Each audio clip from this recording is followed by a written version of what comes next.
form for fake Lina. Chooks. Now! Oh! Ice back! And Australia! Will they do it? One more! Very well! 3 frags so far, and the spray is still good. Snicks nearly crushed this one. Yeah, beautiful headshot there. No, Ghost takes one down. But Margot trades it away. 3v1, this might just be it. Another 16, no.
sharing all their money, got me wearing fly. Girl, but I ain't asking. They say they love my ass in 7 G's, true religion. I say no, but they keep giving, so I keep on taking. And no, I ain't taking. We can keep on taking. I keep on demonstrating my love, my love, my love, my love. You love my lady lumps, my hump, my hump, my hump. My humps, they got you. Got you, they got you. They got you. Got you, they got you. They got you. Got you, they got you. They got you. Got you, they got you. They got you. Got you, they got you. Dolce and Gabbana, Fendi and Adana, Karen, they be sharing all their money, got me wearing fly. Girl, but I ain't asking. They say they love my ass in 7 G's, true religion. I say no, but they keep giving, so I keep on taking. And no, I ain't taking. We can keep on taking. I keep on demonstrating my love, my love, my love, my love. You love my lady lumps. Hi guys, back again with me, Putra Sutopo as your fellow host. So right now, I'm at the Earth Stage area, where this area will be used as the stage for opening ceremony of IESF 14 World Esports Championship Bali 2022. As you can see behind me, they are all practicing for the opening ceremony at 7 o'clock GMT+7. To be honest, I cannot wait to see the opening ceremony because there will be an amazing performance from Alfiref and other performers. So, for those of you who want to watch it, you can watch it through the IESF official channel on Twitch TV. To be honest, you need to watch it, okay? So right now, I want to continue to see their practicing for the opening ceremony. Bye guys.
Berat pikiran.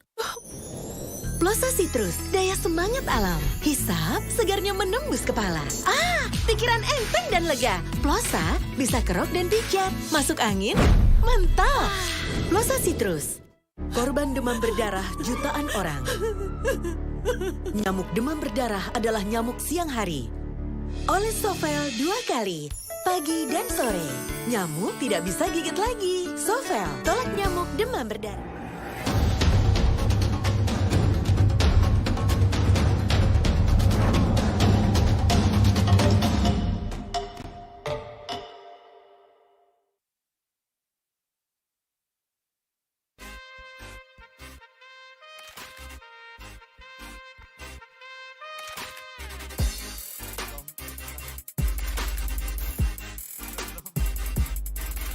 Hey yo, Bali Are you ready for the final lower bracket? Yeah, make some noise, guys! Woohoo! And I would like to say welcome back to IESF 14 World Esports Championship Bali 2022. And here I'm Clara Mongstar and Darius Ru will accompany you guys through the second matches of the lower bracket. that's right. In this sunny day, we want to see who will be the one that going to be the grand finalist another alongside with Philippines tomorrow. Exactly. Both of teams by Indonesia and Laos have been defeated by Team Philippines. So That's right. this is another stage for them to prove themselves, to be able to do their revenge in the grand finals against Yes, the Philippines. another rematch against the teams that defeat them. And also, this is also the last time for Yep. them in best of 3 series. Exactly. So please come by in Merusaka, Bali. Don't forget to support your team, either Laos or Indonesia. Exactly. Even though you are still at home right now and watches us on their streaming platform, please cheer your best team. Either it's Indonesia or Laos, you can type it. You can put your hashtag to support those teams. And That's right. be the witness who will be the next grand finalist. Oh my God, this is a lower bracket final that makes me shiver because these yeah. two teams are just too great. Yep. I love Laos. The way they play is really interesting. They're really improving a lot. And also True. Indonesia, Yeah. they just played 3 games and right now they have to play again. Again, yeah, true. So their stamina, their dedication is being tested right now. Oh my God. Oh my God. Let's go. Let's go. Okay, to the okay, grand- let's go. Let's invite the first team. Please welcome Team Indonesia!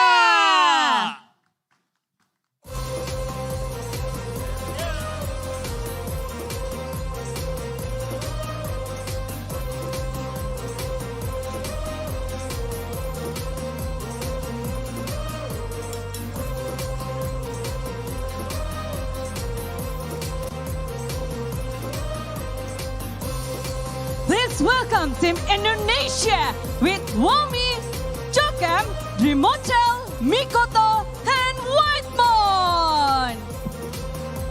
Yeah, give it up again for Indonesia!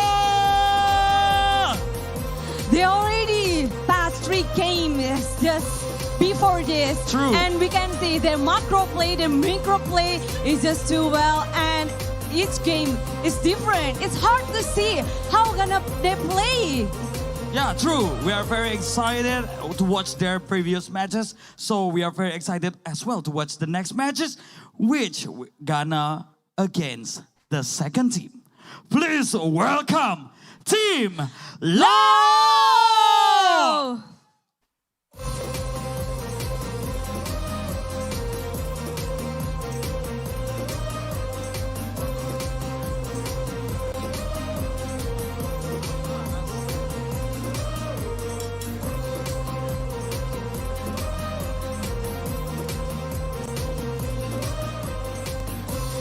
This is Team Lao with Jackie Boy, BB, Nevermind, Akito, and MYN. So once again, everybody, please give a round of applause for Team Lao! They come this far, and as we can see, their play style is just so unique. The players, they can rely on each other. Yeah. They fight well, they fought well, and right now they have to prove themselves in this best of 3 matches as well. Exactly. Either it's Team Indonesia or it will be Team Lao who goes to the grand final tomorrow against Teams Philippines. That's and right. let us witness this great match with, I believe we have a special guest up there. Not anonym, not anonym. Of course not anonym. anonym. Not anonym. Anonym is just another level. Yeah. It is why best it's of so 3 special matches because as well. This Exactly. table will be joining with us. We Yeah. have Fela Jabe, our And- lovely caster, and also Best Defender! Special for lower bracket match, we have 2 girls here. Oh. We'll burn this stage. Our stage, are you ready? Are you guys ready? Let's make some noise! Woohoo! All right. This is final lower bracket. Let's give it up to our girls there. Our lovely fellowship and base defender. See ya.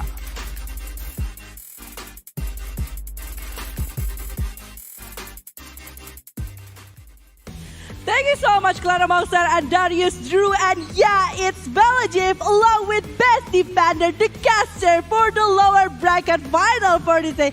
before we're starting, how are you, Base Defender? I'm feeling extremely nervous because this is my first chance getting here. I'm very happy to just be sitting here in this position, in this chair, and commentate on what is supposed to be a very excited game between Team Indonesia and Team Laos.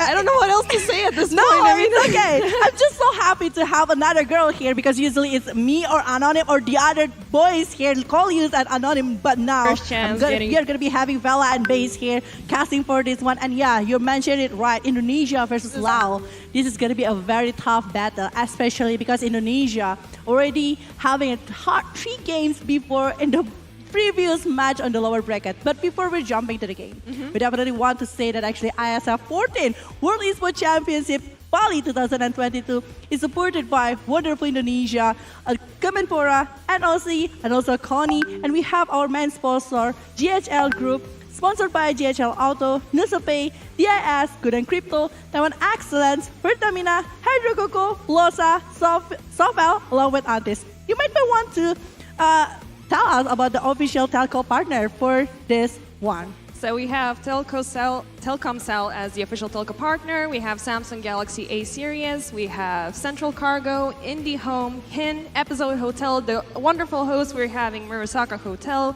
Minaski Global, Indonesian Football E-League, AEISCD, Lemon ID, and our Plenty. media partners. Yeah, which you can plenty cover. of- Yeah, this is loud, man. Plenty of it because it's supporting ISF, you know. Trans7.com, esports.id, video.com, Dunia Games, Dance TV, Dance Play, Merah Putih, Bola Score, and Kami Bijak. Thank you so much for all of the updates regarding ISF 14 World Esports Championship Bali 2022. And yeah. This is going to be really exciting, if you ask me. Not only that we're having a full female combo on the casters' desks, it's going to be a very, very fun match because both of these teams have demonstrated such resilience and dedication towards their games. Yeah, I mean, like a lot of improvement have been made by both of the sides coming from Indonesia along with Laos. They're having quite a long journey. We can see that actually from the upper bracket. Even, I think like we talked in the backstage before that actually we haven't seen Indonesia against Laos, even coming from the side of start of the beginning of the bracket. We can see that actually they never meet each other. They only have the same kind of opponent, which is Thailand previously. Yeah. But they never have the same journey. And it's only 3 teams left, 3 countries left right now. Yeah, it's going to be really interesting because the SCA domination Dota is secured, so the trophy will be going to SCA. Yeah. But at the same time, as you said, yeah, these are the teams that are our favorites, I think, in the both sides of the crowd, and they're meeting up for the first time. And both of them have demonstrated, you know, Indonesia have been the lower bracket champions so far, and they have been going unbeaten, but now they're facing the first upper bracket that is popping down. Yeah. So I don't know. It's going to be very, very interesting because Indonesia have been demonstrating very, very high skill so far. But however, Laos have been playing a lot more games because they went through the group stage. They have seen most of the contenders in this tournament. However, Indonesia are already warmed up. They played today. They, you know, they have the blood pumping everywhere. So they have the, you know. There plus a pro and con in this kind of situation. It might be good and it might be bad as well coming from both of the sides. But this is the lineup coming from the side of Indonesia. Trimochel, White Mon, along with Womi, and along with Mikoto right there with Jokam. But this is coming from Laos. Yeah, I mean like Jackie, Bibi, never mind, Akito and Min is doing really great job. And we saw that actually the draft is actually pretty much similar coming from Bibi along with Mikoto because both of them are playing as a carry type of mid lane. Yeah, which I think is something which I haven't really seen before because usually the mid laners eventually develop into these utilitarian heroes that, you know, just help out with the team fights like OD and Tiny. But now we have far more aggressive mid lane players which, you know, eventually take the spotlight as the game keeps on going. So they're not losing their effectiveness throughout the game, and that's what I want to see. And we're seeing a lot of these amazing heroes on both sides. Clockworks, Miranas, Hoodwings, Lashrak, Mars, even Wells. Pass. Yeah, Undying as well. I mean, both teams have very similar lineups. And the question is, how will they adapt, you know, with new strategies, with the heroes that they need to pick maybe out of their comfort zone? Yeah. That we'll see. I mean, I'm rooting for both teams right now, even before the draft, because both of them have been impressive in their own sense. Yeah. I mean, like coming from Mikoto and BB, we mentioned it before that we are having so much things, but the player spotlight is definitely going for Dream Ochal. Actually, in terms of heroes, he's using plenty of unique heroes inside of the ISF so far, and the average of kill, deaths, and assists is just a very huge double digit in terms of kills, along with the assists, and very high GPM along with XPM. We know that actually he is always like playing depend on how is the draft going on. We saw that he's playing super aggressive, but also super slow tempo kind of situation. Yeah. He can just going for the farm or even initiate for the war. But today, I think like the initiation coming from Dream Mochel is just like super aggressive and super strong coming from him. Yeah, and also there's this huge patience game. Like they know when to get involved into the fights. They're taking their time. You know, they're calculating their odds very well. So they're waiting for the other team to expand all of their resources within team fights before the dream can become reality. And you know, he shows up and destroys everything. But we do have favorites on both sides, not only Indonesia but also for Laos. So yeah, I'm really very hyped up, and I know there's a lot of people out there who are rooting for both teams. When I was watching the games, everybody was either yelling the Indonesian guys, or the one name that keeps on popping into my head was Akito. Akito! Or even Jackie.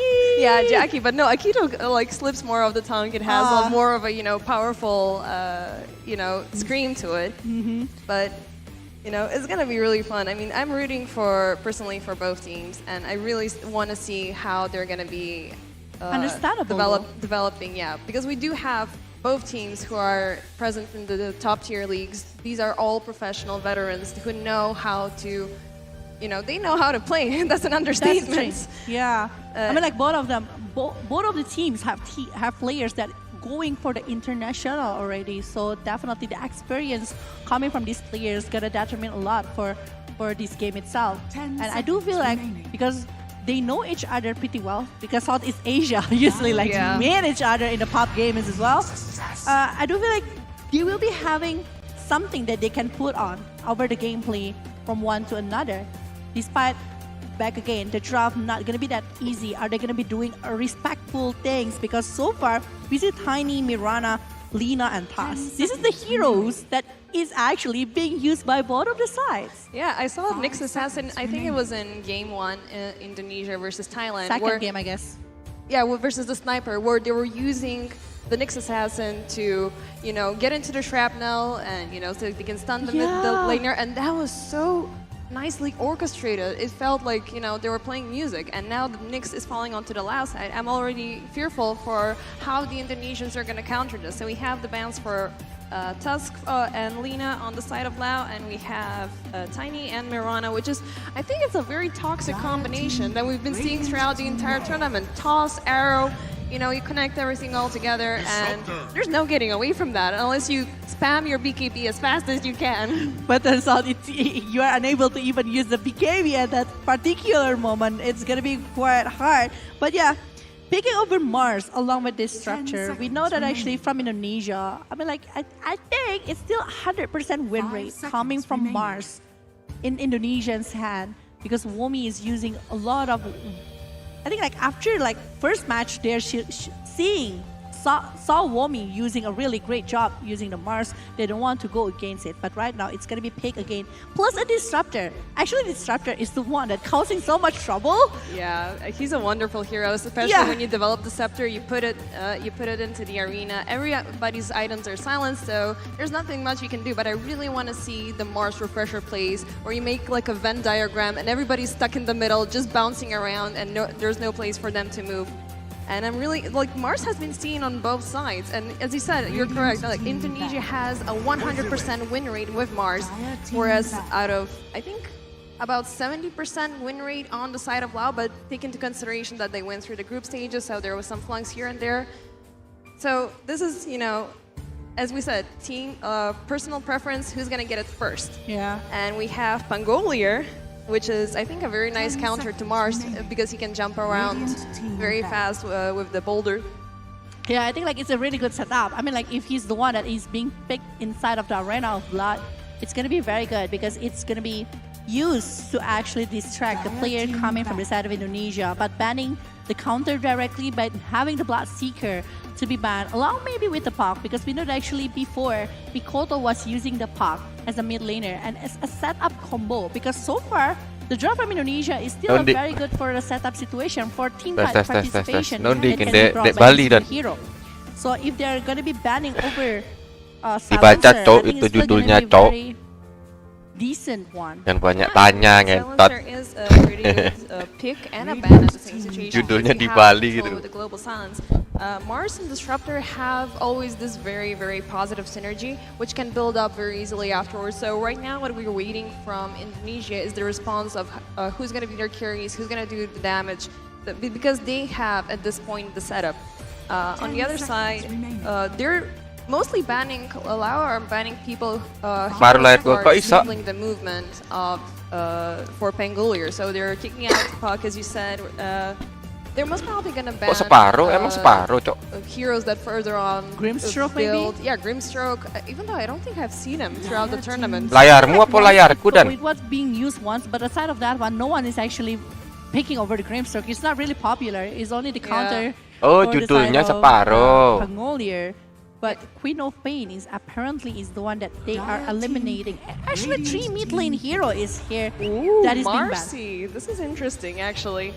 Yeah, they have this is the chase. Ya, They have a toxic, hero Mas. that can easily chase down the Pangolier. Toxic itu cara kita bermesraan, Mas Mus. Tapi layarmu, Cok. And those types of items, Road of Atos. Kirain That's the end of the game, is it? layarku sing separuh. Okay, yeah, so you can take him down very easily. But they're Nggak toxic, responding, like, Mas Mus. are, you know, adding up Itu tanda to sayang the itu heroes namanya. who are could easily follow Kalau him. nggak toxic, So, nggak sayang. We're waiting on the third pick from LAOS. How are they going to respond? We also have the Naga ban alongside with the Beastmaster, and Naga has been extremely popular throughout the tournament with all Viewers building sejatiku. up towards the late Anjay. game. And they have, I mean, honestly, I would have liked to see Naga Siren on the side of Indonesia because they have. She has the net going on. She also has the damage. She has the Polling, isi pollingnya, Cok. But Indonesia they apa also LAOS? have, you know, the space Masa minimizing hero, which is Mars, which 50%. can be used in every single combination you can think of. Kelawasan sama saya. But I think like right now, from the side of Indonesia, they're still lacking over the mid lane along with the carry, right? It means that they might be revealing quite a lot. And with the Spirit Breaker, actually, it's like a really good counter if ever Indonesia are going to be picking over the Life Stealer, because with the 2CC that is being brought by the side of Team Lao, Life Stealer is just Ini perebutan final besok dan. Spirit Breaker, it's actually like Indopret, yo polling Mas. For having the Life Stealer on the list here from Jangan the lupa side polling. of Indonesia, but the pickup PH. potential. PH udah kalah. It smells like in the air. PH udah kalah. It feels very good because of those surprise charge bombs that Nih jadwalnya nih. bombs that happen, and you know. Oh, Thailand sih yang way tadi sih. too textbook, you know, it's very anticipated. Thailand, So Cok. either they're not gonna ban Lifestealer at all, or they're just gonna PH di final. know how to Ini counter it. PH. Nggak tahu besok apa the minggu. fourth pick for LAOS, so they are very much working on the movement, so they can Rebutan take final nih, somebody down. semifinal And this nih. is a very good counter for Marcy because she wants to move around, take somebody. Indopret nggak, Bang? Iya dong. And throw them back. Indopret dong. While Bad Rider can just grab Mainnya her. IED nggak main, Now, Cok. It takes two to play this game. If you want to throw guys, I'm gonna throw guys as well. Ikoto. Yeah, and I think like it's gonna be very good. I think for mid lane base, we can see that actually the potential coming from the Bad Rider with a lot of things on his hand with the Firefly, even the Sticky Napalm, actually going to be having a really good early situation here from the side of Team Lao. But it means that probably they're still needing over the carry while the Pangolier might be going for the off lane here. Oh, it's a love cam right there. Okay. Oh, all right. That's so sweet. It is. Well, me, I'm still single. Bukan siapa itu? You and me both, sister. Okay. Yuka kah itu? Yuke kan? On stream, but yeah, I mean, Sejarah we're WTQ just happy legendari for you Indonesia. guys. I hope it's, you know, these are relationship goals watching Dota together. Oh, that's right. That's right. Yeah. It's just a love in the air, you know, watching Dota alone together as a couple. Yeah. Oh, I'm envy already. It's like, if we can watch together and if we can play together these games, like, we can go through everything because if you don't pick up a fight with your Kemarin apa bisa significant kalah other sama during PH? Enggak kalah, Mas. game, everything is gonna be Final fine. itu. Has been forgiven.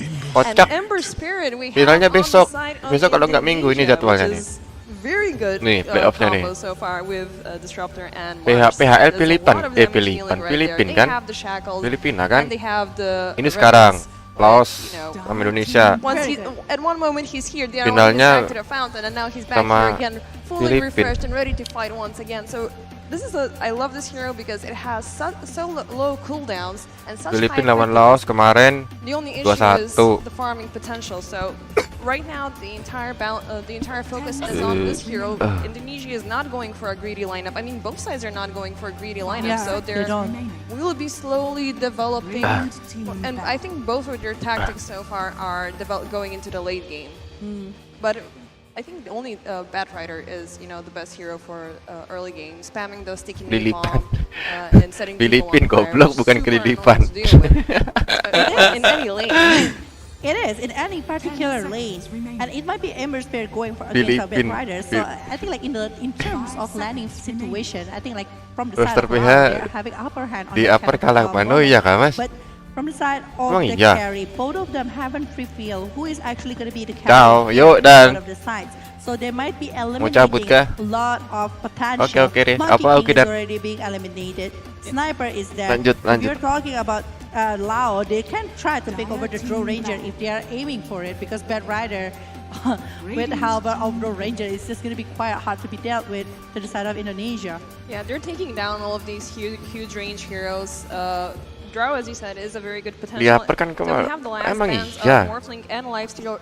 Aku baru Henceforth, the ngikutin combo that we were looking mana for Filipin. Lao has Ini been kan completely uppernya eliminated. So there's not going to be any menang terus kok dia. charge bombs Lawan Indonesia out menang. of nowhere happening. So this is very interesting because who else has been The done? research time is only like 4 seconds left. Yeah, they're putting a lot of thought, and Oh. Shadow Fiend is the last pick for Team Lao. Enggak, It does senang make terus sense kok dia. though. It makes sense a lot, yeah, but at this point I'm still not very certain who's gonna be their mid, because both of these heroes can work very well in the safe lane. Lawan They do Indonesia deal a lot kalah. of damage, they Oh, do, pantas even in Indonesia early game. jadi Plus, lower bracket. Shadow Fiend has always this Kalah very sama upper hand Filipin, because he Cok. starts off with Finalnya two ketemu damage lagi. spells compare if you choose to go for the Semoga Reeses. menang lah ya. And that could put a lot of pressure within Oh, the Desember lane tanggal to the 10 other besok, Cok, jam heroes, 8. so- Yeah, I Jam mean like 8 it pagi, still coy. worked from both of the sides. I mean like Bat Rider Tonton, coy. along with Idoprat, the Shadow coy. Fiend. Despite that, we saw that actually a lot of Shadow Fiend is going for the carry lately because of how popular he is inside of that lane. But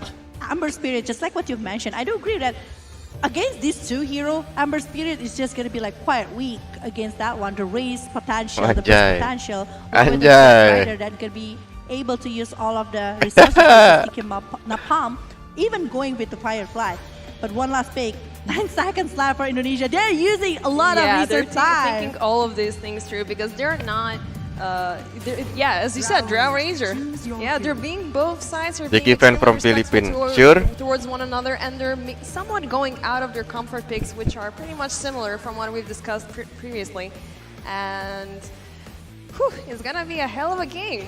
It is, but from the side of Lao, I do think like the early kill potential might be coming from them with the Nyx Impale. Pangolier is there. There's Spirit Breaker along with the Bat Rider. So quite a huge Apa damage sih ini, Mas? coming Bos from ini the side of Vin as well. So ngetik-ngetik it's dihapus, package, a ngetik-ngetik whole package dihapus. coming from the side of Yeah. Lao. But Well, they- from Indonesia, they need a lot of spaces, especially combo that need to work. Well, they already have the Mars Disruptor combo going on, and on the side of Laos, they have 3 heroes that pretty much want to get in your face Besok finalnya, for, Cok, jam- interaction and jam stuff 8 like pagi, that. Cok. Bat Rider needs to get close so he can I love Flaming White Mask Mon. on. Nah, So M2 bro. if Me too. Indonesia finds at least 3 heroes within a very small area, they can group them up and activate the combo with the Disruptor and the Mars, and then we have both Drow Ranger and Ember Spirit, which are heavy damage dealers, and they could, pull off the fight. But not to get ahead of ourselves, these are both two teams who Suara are caster kecil masterful ini at gak Dota. bisa kocak. And what I'm saying Goblok. right now could be completely thrown out. Gak bisa jancuk, suara caster kecil ini. So it's not just Overlay dud, completely overlay. out, but it depends Overlay on the dud, execution transisi. inside of the game. Tolong. Because the execution sometimes it's not the same with Goblok, what goblok. they thought it will be because of the distraction that might happen from the opponent side. But yeah, Aku stream Team dari YouTube Akiko, ya, dari YouTube. Min Jackie, never mind. And I think it's going to be Pangolier going for the mid lane right here, not even the Bad Rider. Bad Rider will be going for the off lane, I think, with the Hakito, with the hands of Akito. And that error moment. So yeah, another change here. Yeah, it's not going to be that one. But yeah, we will see what is actually going to happen in the first game of final lower bracket between Laos versus Indonesia.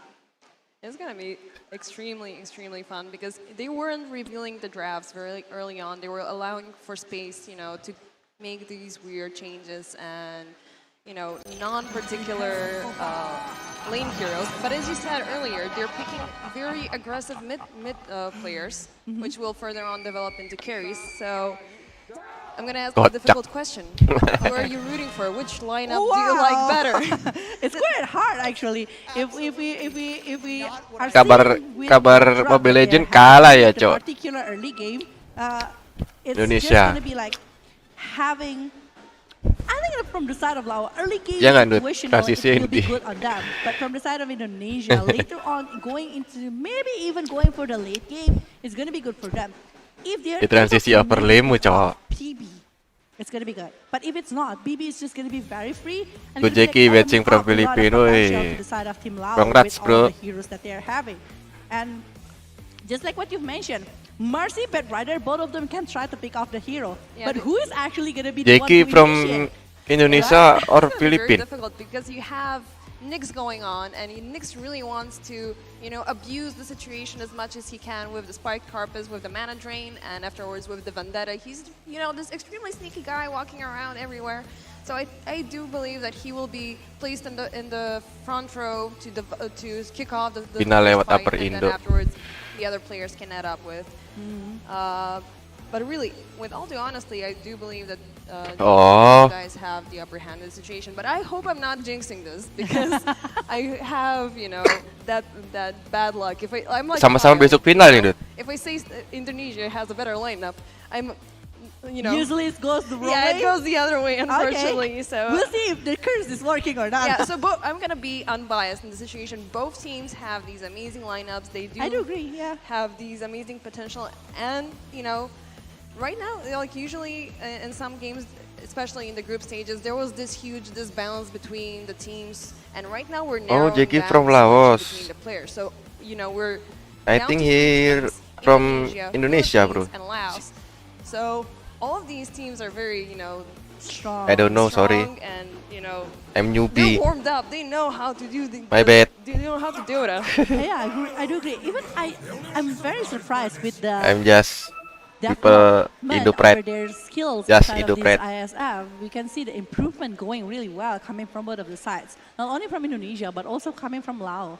Before in the play-in, we do remember that actually they are having loss against Thailand, but they are the one who actually dropping Thailand to the lower bracket, but Yeah, the one thing, okay, they were only starting with the chase. They saw Marcy and Mars. That's gonna be very. This is going to be a tongue twister to deal with. It is. Yeah, but the one thing that already looks scary is Indonesia has 3 Grandmasters with their heroes, so they're comfort picking Drow, Ember, and Disruptor. So we're starting off with the fight. Playoff is going towards White Moon, and there's no kill potential, but there is a bounty steal. So far, we have a 3 distribution of the bounties. I love Indo-Pride very strongly. Thank you so much, bro. Up the stairs, lose the I love Fog you of War, too. and no kills so far during the bounties. Yeah, he's still pretty safe and sound for both of the sides right here. And it's going to be a pretty... actually, I didn't see it coming. I thought like from the side of Team Ono Laos ikut would tuh play Andrew quite Mochel, weh. aggressively to the side Masih of ingat, Dut? Indonesia, but the one that actually receiving quite a lot of Dream damage Mochel? is actually coming from the side of Indonesia Bukan as well. bukan in your dream loh. Not giving him any time to breathe. Like Yeah. he's already starting with the push. We have Mikado versus as Per Dota 1 cuy, MMR 5K dulu, Cok. On the other side, we have Disruptor and Sekarang Drow udah versus Bat 10-kan, Rider. Dut. And if I'm not mistaken, wait, they're making a tri-lane or something? No, actually, we have Nyx Assassin doing what Nyx Assassin does, scouting around, trying to find the early game career kills. And in the bottom lane, we have Spirit Breaker and SF versus Mars and Marcy. Yeah, Mars and Marcy. Mars and Marcy. With a spear and then rebound, it's a lot of things that can be done by these 2 in the bottom lane. But they will be trying to do this because the equilibrium is quite hard actually to do some movement in that kind of particular moment, since like it's going against a bad rider, which is not going to be very good opponent for the Drone Ranger. So they are trying to drag it and try to pull it to the side of. So it's going to be pretty safe for the Drone Ranger to do some farm in the top lane. While in the bottom lane, I think like it's still going to be like very, very safe situation unless Jokam receiving level 2. Oh, we have already the toss going on, Wami, but no, he charges back and throws the Marcy away from the kill potential. I was just about to say that Indonesia in their offlane have a lot of takedown. They have a lot of these skills that they can connect with, whereas Shadow Fiend, he's not still ready for this, but he has his backup player, that being Spirit Breaker. Yeah, and with the Chakra of Darkness along with the Bash, I think like it's gonna be pretty much enough. Especially it's because 2 members from the side of Indonesia that's staying in the hard lane is actually 2 melee heroes. It's just gonna be like very good for the Spirit Breaker to go against it and try to punish maybe in the early situation. What I'm particularly worried about is the top lane. As you said, Drow does have this very nice chance to farm up in the safe lane, but there's Nyx, and Nyx is always very, as I said, very sneaky, running around with the spike carpets, disabling, taking down the courier, so no items will arrive in time, so that will be a bit difficult to deal with. So Indonesia better have, you know, their observer wards up and running. They already have, you know, some wards working on his Jackie's going low, but he manages to run away. Is that they're not gonna get that courier in time. There is no rebound. There is no actually disabled to actually chase over Jackie, and there's me that actually gonna be trying to Jackie before in team boom esports. Yeah, that was a poor I know. attempt for a jump, but it didn't manage to connect at all. Yeah, he just want to Not put bad. space for Jackie. That's why they're. He got it again. He's getting low. Is it? Yep, and the Spirit gets him. The first blood goes to Wami by killing Jackie in the bottom lane. It's just a perfect moment. The rebound that is ready by Jokap, and then the spear that it's being held up until some particular moment that they think they will take the first blood. It's a huge first blood because it's the one that is taken down. Actually, is the carry. Jackie is the one but top lane. Never mind. Looks very low. Dream of Cell trying to juke around the trees, but he's going out in the open. Will he find them? Yes, and that's another kill for Team Indonesia. Akito is right now. Well, he's gonna run away. That's pretty simple for him. Even he's still level 1 though. He's been focusing a lot more on creating the space for the Bad Rider, but unfortunately they got the better of him with Dream Cell being on level 3. And I think like Dreamochel doing a really decent job at this particular moment, going against a Bad Rider, but not receiving too much of poking damage to the side of Dreamochel itself. And even that's a very nice double spike. Yeah, I think like a really good impale, but there's nothing that he can do. It's still a very early game, and it's still like under 5 minutes game situation. But 2 kills that they got, and might be another one later that they can try to brought from this early movement that they've done. I think like Indonesia is still having a very good movement, but later if the Rolling Thunder from the side of Pangolier is ready, or maybe even plus the Flaming Lasso from Indonesia, they really need to be careful over the movement that they do, because every time they move, they might be getting a lot of kills. Yeah, I mean, and plus, as we discussed during the drafting phase, both teams have a lot of movement going on, and they will be looking for the chases. And down in the safe lane, we have Jackie being hit by the spear. Once again, we have rotation from Akito doing the double impale, and Jokam is luring low, and there's another 1 kill for Team Laos. Very nice rotation, because they're seeing what they're doing down there. They're always trying to pick on the Shadow Fiend, like in any way that they can, connecting to the spear, like taking the toss back. And they don't want to allow that because SF is their main carry in the situation. That's true. That's a very nice. In your dream, why not playing in the press? I don't know, bro. They managed to get him with the carpets, but they're not dedicating themselves to this kill. I do feel like they really want to make Jackie. Maybe he focus big like tournament. Maybe. From the landing potential, I don't know. Jackie's still doing a really great job, even with the 10 denies on his hand. But for going to the late game, they know that actually the power of Requiem of Soul gonna be maybe he focus the PC. It's showing how powerful Jackie with the mechanic or the gameplay that he can do inside of the game.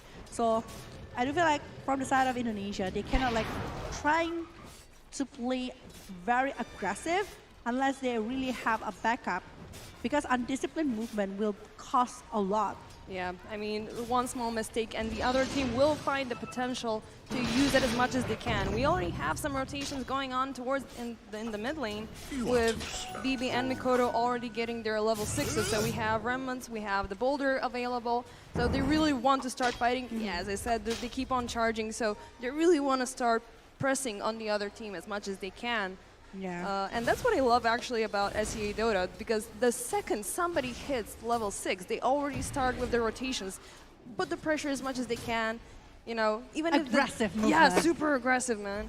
Yeah. I love how it looks. So we already have some stacks going on which Akito is trying to defend from Whitemon, but Whitemon is not giving him the satisfaction of getting him killed. And it's going to be like being thrown back by the Gleams right there by the side of this structure. But it's a pretty huge ancient stacks, actually. And Yeah. it was given the information to the side of Indonesian, so they might be going for it, but rebound. Oh, they find Min. He's all alone down there, but Jackie's here to help out, but they're not really devoting themselves once again to their fight. They're respecting the enemy so much, but never mind, my bad.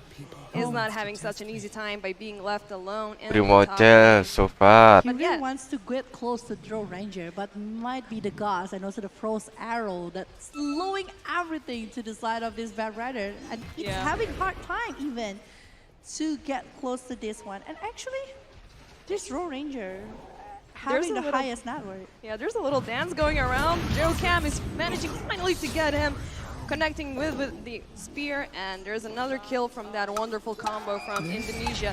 And these guys are getting scarier and scarier. Like as the damage keeps on building, you know, that combo you really want to avoid. As you said, Bad Rider wants to get into the face of Jar Ranger, but that's not going to be his best tactic as the game keeps on progressing. Yeah. Because if you get in too close, Marcy wants to get even closer. That's right. And we have the Rolling Thunder going towards Whitemon. There's easy kill. But also coming from Jackie, I think. It's going to be another one. It's a mid lane against a support. I think it's still a very huge advantage in the hand of Team Indonesia because they got Jackie in the bottom lane and it's 3 man doing the rotation. Mikoto is there as well. So it's a Indo huge team is very huge strong, pull very inside insane. of the Yeah, Amber sure, Spirit. bro. Yeah, I mean, it's always a He's lot so more strong. valuable for you to take down the carry of the other team instead Old of the player support. So that was in a your dream. very fruitful rotation for Team Indonesia. Because, I mean, they're taking down SF, and SF has a very hard time farming if he's completely left alone. On the other side, we have Mikoto, who is, you know, well, both mid laners have 62 denies at this point, so they're pretty much farmed up quite well. He's getting a little pressure, but he has the glimpse to keep him safe. Already 2 levels on that spell, which is super, super useful. It is. They really want to make everyone from the side of Team Lao unable to join a particular, like imagine like they were having a big war and the Gleams is there. I think it's going to be quite hard to go on and chase maybe the players coming from the side of Indonesia. But Mikoto right now focusing over the tower in the bottom lane, and I don't think the rest of the player from They Lao know where he is. But that's a charge away. Not too far for safety because Wami's here Mati with nih. the spear ready. We're seeing a rotation from the Pangolier trying to get at least one hero here, but Mikoto, he's farmed up. They managed to connect with the spear. He manages to get the boulder out, but the arena goes up. But he goes out of it. Is he gonna be able to get some kills over here? But no, the damage is still not there. All the pressure is now Mikoto on the Ember die. Spirit, and they managed to take him down. The entirety of Laos was ready to intervene with this rotation. It's a plenty of things that has been done by the side of Lao. They're using the Rolling Thunder, Flaming Lasso, but they got the mid laner. They got Mikoto at this particular moment, and no one coming from the side of Lao is being picked up at that kind of point. So I think it's a very, very decent, and also great move even coming from the side of Lao, picking up the Amber Spirit. Because even the Amber Spirit right now, the net was actually pretty huge. If you can slow it down, you can try to make your tempo for Jackie to be able to secure the item that he needs. It's going to be like so much better. Because Jackie, he really needs, at least from this kind of movement that can be done by Indonesia, BKB is a must thing to do. Yeah, and then one thing that I noticed, they're still not evolving the Drow Ranger into their fight, so she keeps on farming because eventually she will be the one standing on the sidelines, with the barrage of arrows into the arena. So they're keeping her on the side, and the fact that they're allowing LAOS to have these small advantages, for creating space. It's not a very high price to pay just yet. So more pressure on the bottom tower. The spear manages to connect, but we have Akito with the Vendetta coming forth. The charge goes in, and they take down Mars. Very easy. He gets punished for his Miss push Glimpse. toward the tower. They want to get Disruptor here White as well. Mon. Whitemon, but he manages to get the coils up, and we have Mikoto here coming with the damage, taking BB down mati, BB and Akito Akito. mati. And tries to run away. That they don't have nothing to stop that, but it's a 2-1. Mars fell in this entire situation, but they took down the mid player and Nyx Assassin. So now the tower is completely open for the taken. Yeah, but sadly, Whitemon didn't really see the position coming to the side of this Spirit Breaker. If he do, there is still a glimpse though on his hand, so he's still going to be able to put it back and canceling TB coming from the side of Team Lao. But Mikoto getting the kills there and getting 2 kills particularly towards the Pangolier in the bottom lane is actually a very good revenge, and Rimochel is also there. So I think it's a very huge moment to the side of Team Indonesia, despite from Team Lao. If they are able to give more space for the Shadow Fiend, because look at that one, he's catching up with a lot of things right now. Slowly but surely, but at the top lane, they managed to find him very easily. Joe Camp bringing him back, but there's the lockdown from the Nevermind. They managed to get Joe Camp down. Mikoto still here, running around. He has, he really wanted to get in for the kill, but he's not, overdoing that thing, because as we said earlier, both teams are looking for mistakes. If you make a mistake, the other team is going to use it instantly. So it's mind games and super tactics, going on. It's going to be really fun. They're eyeing on Mikoto, but he manages to run away before the charge sets in. I think they're still chasing him. Yeah, they're still chasing for him, but now they're going to cancel out. They don't know what's going on the other side. No vision. Yeah, it's too deep inside of the jungle of Team Indonesia. They don't want to take the risk over that one. So yeah, it's going to be handled by the side of Team Indonesia so far. But yeah, just like what you mentioned, I do agree that it's very mind games from both of the sides, and it depends on how they are going to be able to open up a situation. If they are going to be doing mid lane, yeah, we have a situation going on. Whitemon manages to get 2 people within the coils, and Dreamcell is getting into the action with a mega kill and a double kill streak. So we have this raid boss, Drow Ranger, building up slowly but surely. That's right. I mean, the Hurricane Pike is that, but they find Akito connecting with the jump. He hits the spear, but Mikoto's here with the damage. He's under the ward. Vendetta is not going to save you, my friend. Never mind. Find him in the coils. He tries to create some distance, but there's the damage coming through from everybody. They finally managed to get him. Dream will sell. Nin trying to save the situation. He charges in, brings Ember Spirit back under the tower. Rolling Thunder. You can see Dreamwatcher is just very free over the heat that he's doing, especially towards BB at this particular moment. And BB is still able to go back, so I don't think they will try to dive in. There's the glimpse. They managed to get one nice kill. glimpse. They finally managed to get Min. I think BB wanted to find somebody within the trees with the Rolling Thunder, but eventually he realized that it's a 1v4 situation. So I'm just gonna back out. No, this is not for me.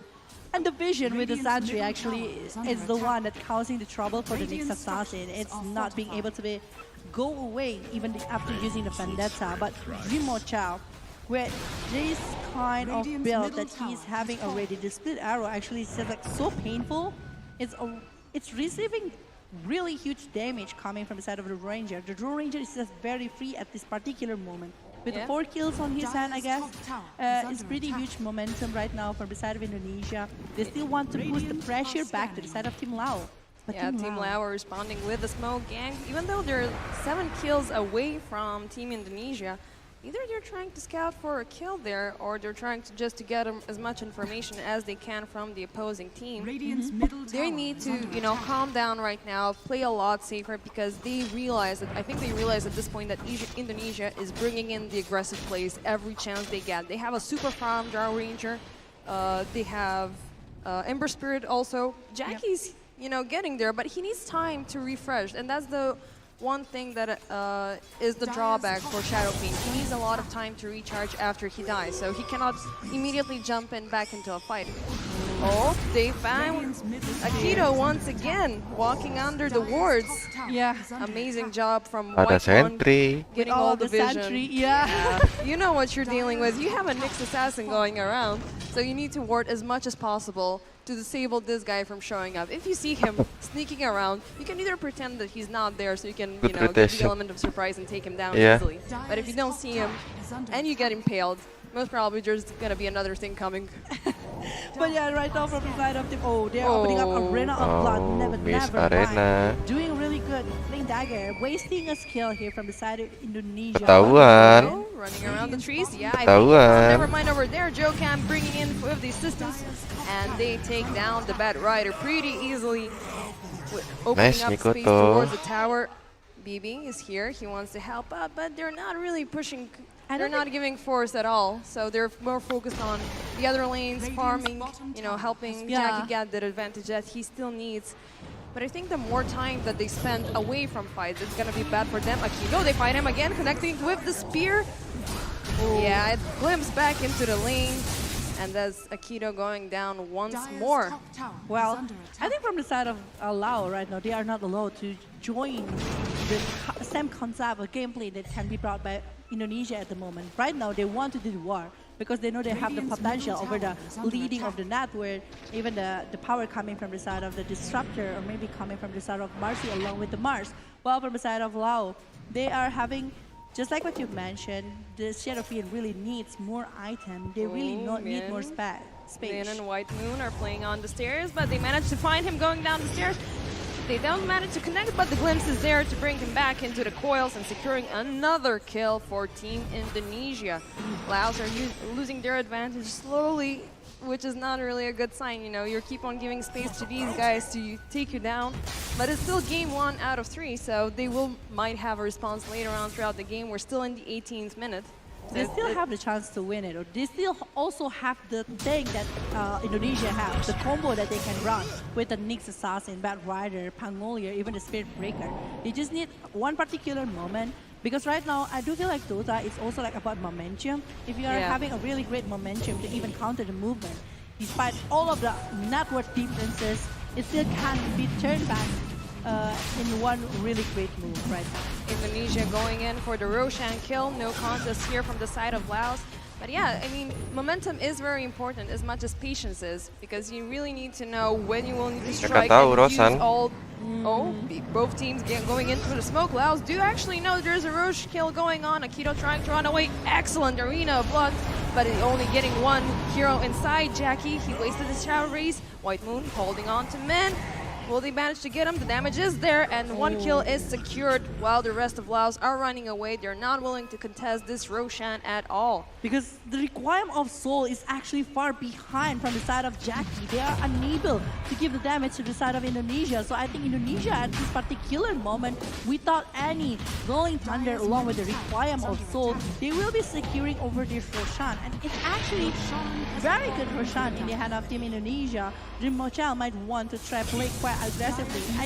We thought that actually he's playing really well with the Ranger, with the multi-shot happens, and also giving so much damage to the side of Team Lao, but with the Aegis? Yeah, things are going to get a lot more disgusting. I mean, Drow Ranger already has the Hurricane Pie going on. I saw the Manta-style recipe, so the farm is there, it's happening, and it's really going to be difficult to take down the Drow Ranger as she keeps on getting farmed up. She has the Gust going on, she has the huge amount of damage. It's not looking very nice for Team Laos right now. They will need to build up their patience game. They will need to start finding these solo pickoffs, but both teams are keeping very, very tight. So you cannot find one loose player walking around and you know, slowly but surely get your advantage back up. They're pretty much on their side of the map where they have vision, where they're feeling pretty safe. Yeah, but Indonesia is not buying that. They would still want to keep on pushing. They still want to keep them as tight as possible. Because they don't want to be picked off by the presence coming by this Nyx Assassin. Not even that, the Charge of Darkness is still going to be there whenever they are being popped. But I think from the side of Shadowfiend, I saw that actually he's finishing off the BKB. It might be a momentum right there, because with the BKB on the hand of the Shadowfiend, he might be having a better time rather than Oof, that's a lot of before. range. Yeah. This is what Enak banget Dreamcell tuh and Mocel. Pro want to have happen. They do have the ages. They what I Mukul-mukul think they tower, want to gak ada bait out perlawanan. somebody to show up, but LAOS are not buying them. They have a mission on their own. They're trying to get tier 3 tower, but Mikoto is there to intervene. They see BB, they see Jackie. We have White Moon rotating down bottom. The glimpse is there. Oh, but MYN, he's there to stop the disruptor. He's doing so bad, but at the same time, we have the Blood of Arena getting 3 players inside Jackie. He's charging up the race, and he's not able to get him. The Ranger is under pressure. He manages to run away in the very last moment. White Mon, yeah, they get traded off for Mon. Oh, but there's no one that actually that is on the spear from Mars just now. It's 142, and the one that is being picked out is actually an off-laner along with a support. It's still very good and very fast, actually, the backup that has been done from Team Indonesia into the bottom lane when Lao really want to take over that. You can see from the replay how is actually the glimpse that is helping to be inside of that to make this Spirit Breaker to not running away, and then the damage that is given, and also the BKB that is saving Jackie at that particular moment. Jackie got away because of that BKB. If he doesn't have it, it's not going to be safe for Jackie. That's why maybe this is a start of moment. Yeah, they are losing 2 members, but there is still plenty of chances later in the maybe in another 5 minutes that Jackie will try to drag down a lot of players from the side of Indonesia. Yeah, but they secured the tower, so that's, you know, a bit more space for them to push out towards the lane. So it's a pretty balanced, you know, prize that both teams had played, but not only for the defense, but also for the offense. Jackie not dying in that fight is a huge advantage for LAOS in this situation. However, you know, we saw the combo that we wanted to see. You know, the execution was there from Team Indonesia with the Arena of Blood and with the static field going on. So it was there, but the BKB is popping out left and right. It will be time for disruptors to start rushing that scepter. The Yule scepter should be finished, I think, by now, so they will be having, you know, these placements far easier at this point. But Indonesia, they're not taking a break. They're not taking a break to give them allows the chance to, you know, farm up, and they keep on pressing. So all tier 1 and tier 2 towers have been taken down, leaving only the tier 3s and the, you know, the base itself. I think they really want to go to the high ground at this particular moment. They still have the Aegis. Oh, jumping up into the high ground. Joe Camp, he manages to find Akito, and they take him down easily. BB with the Rolling Thunder trying to create some space for his team. But no, Dreamcell is still dedicated. He really wants to take down that tower. Never mind, he's there, he's scouting. They really got it. Yeah, they want to get him. There's 40 more seconds on the Aegis. They really want to force a war. They really want to force something, at least until this Aegis to be replaced. Mumpung ada Still 50 Aegis. more seconds. So I think like it's still plenty of time for Ambil barak. to actually doing something with the items, or maybe just try to retreat from the condition that is not on the upper hand anymore. I mean, like they already got a tier 3 along with 1 ranks. Almost 1 rank with the backdoor protection popping out. There's no more creeps going, so they really don't want to push, you know, more than they have to in these situations, you know, because at the end both sides are respecting each other, and the game could turn in a split of a second just because of one faulty mistake, and LAOS are taking the chance to go with the smoke to try to find a kill of their own. I think they scouted up Mars, but Indonesia is also responding with smoke. So let's see, will they manage to find something? It's going to be very interesting because at this particular moment, Jackie found Jackie. Did they? Yeah, the ward now up. They know where Jackie is. Wami, he's seeing for the kill. Jumps in with the blink, but he gets him out of the arena. Pops the BKB, manages to teleport out. Okay. It was not that bad, actually. They're expending the time on the BKB. Less BKB time, less magical immunity, a lot more time for them to take them down. So it was not that bad of a trade-off. Never mind, Mikoto manages to find him. That's a lot of damage still being rooted down. You're not getting away from that one, my friend. Mikoto already on the wicked sick kill. Joe Cam with the BKB chasing down BB. They managed to find the Spirit Breaker within the coils. Who's next? Akito trying to run away with his Spike Carpus, but they root him down, take him back into the trees, and another kill for Dreamcell. Monster kill with the double kill. 23 against 6. This is a complete domination for Team Indonesia, not allowing Laos to even get to double digits of the kill counts. Oh my god, this is not looking good because actually from the Dream Shell, it's on the monster kill and the ability that he got. I think like the progress of the item is also showing a lot of things here. Even Jokam, despite that he's having so much problem maybe with the CC that is being brought by the side of Lao, but Rebound always giving chance for the kill here in the head of Dream Shell. So it's a very good setup coming. And it's still 1 more minute to the side of Roshan. While for the side of Shadowfiend, he's still aiming for the silver edge, which is still quite long to be honest, from the side of the Shadowfiend itself. And from the Road Ranger, going maybe for the Bloodshot or even going for the Daedalus is still a very good option. We're also seeing a BKB being in the lineup, so even though it's still not necessary for Drow Ranger because she's standing on the sidelines, but in the meantime we have Wami with the BKB. Is there an arena going on? He has it, but he's not planning to use it because there's no follow-up damage. Min manages to find 2 people stunned. The Rolling Thunder manages to get a White Moon down. Dreamosel looking low, and Jackie is with the double kill. Jokam not looking well. Oh, that was a very late BKB, and this is Laos using the mistake from Team Indonesia. Mikoto trying to run away using all the remnants that he has, but he manages to get the space, fills up the bottle with a very nice bounty rune, and that's 4 losses for Team Indonesia. Laos finally getting into solid 10 kills. But I really 3 kills for the hand of Jackie. It's a triple kill. We can see it from the replay. How is actually the setup that is being brought. And the position coming from the Dream Shell is just like not in the really good start because the Charge of Darkness that is being brought by the Spirit Breaker, and Jackie just used the BKB. I was mentioning before that this is only a moment from the side of Team Lao to actually show something, and Jackie did it. Jackie he did with the raise and with the even he's not using the Crime of Salt in the I was going to say the same thing. Like, he only right-clicked throughout the entire situation. He just walked in with 3 kills, right-click, everybody, pop the BKB just to make sure everything is fine. I'm going to keep Requiem Souls for later. You know, want to keep the soul still in me. Yeah. Ini kalau Indonesia kalah nggak masuk final, This was the first fight that Team Laos had the chance to win, giving them some advantage, forcing Indonesia to pull back into their forest and, try to regain their senses, allowing Jackie to actually top the net worth at the moment. Yeah. Because it was like 10,000, almost 11,000 net worth in the hand of Indonesia, but it's swinging to the side of Team Lao by 6,000 so far right now. So one particular war is actually giving so much to the hand of Team Lao, and the pressure that can be brought back to the side of Indonesia. Now Indonesia really going to be worried about the damage that is given from the side of Shadowfiend. So they will be trying so hard to focus on the Jackie, while the rest of the player might be very free. And the distraction that can be given, it's plenty.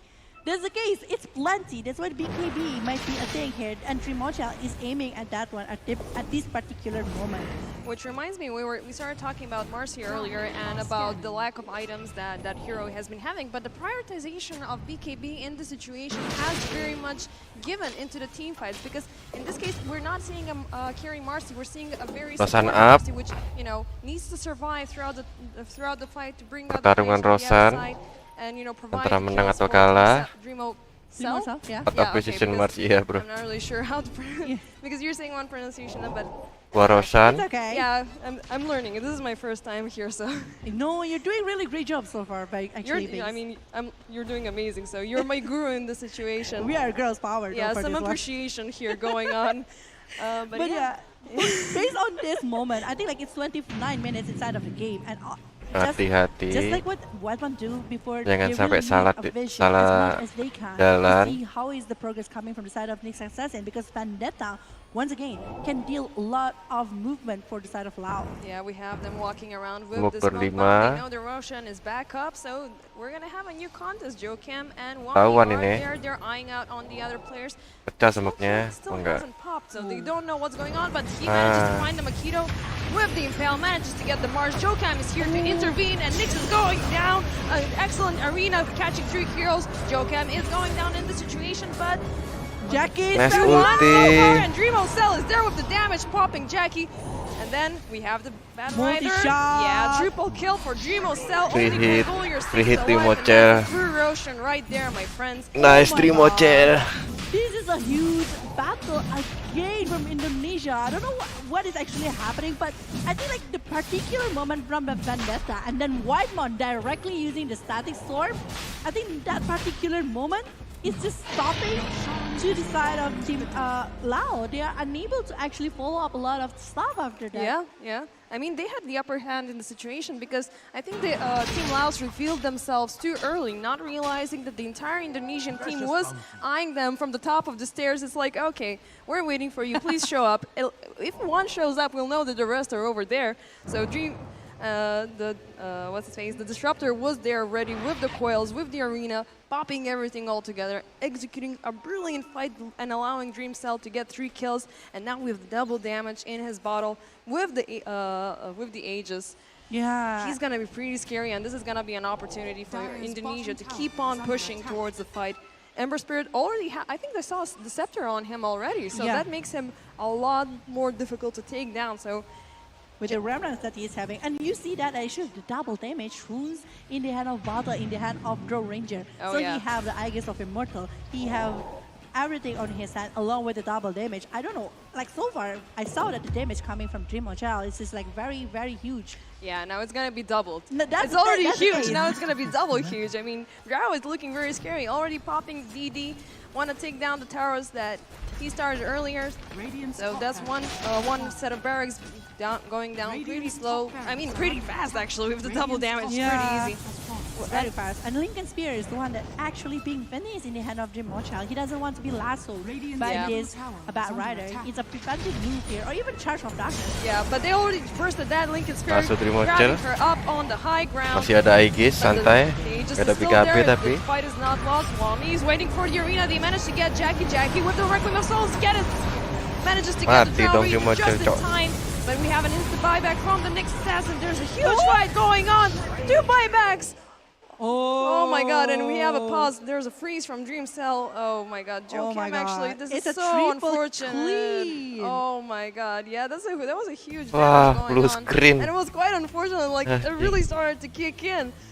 It's a triple kill in the hand of this Amber Spirit actually, and it's just like we don't have any Dream Mochal on that particular moment because Dream Mochal is the main target coming from the side of Team Lao. They're focusing over that with the Nyx Assassin, even the Bat Rider focusing on him. Everything is focused on that. But Mikoto is free. This is the thing about... Yeah. There's a second source of damage going on. He may take down Dream Mochal in the entire situation, but he's not the only one, my friends.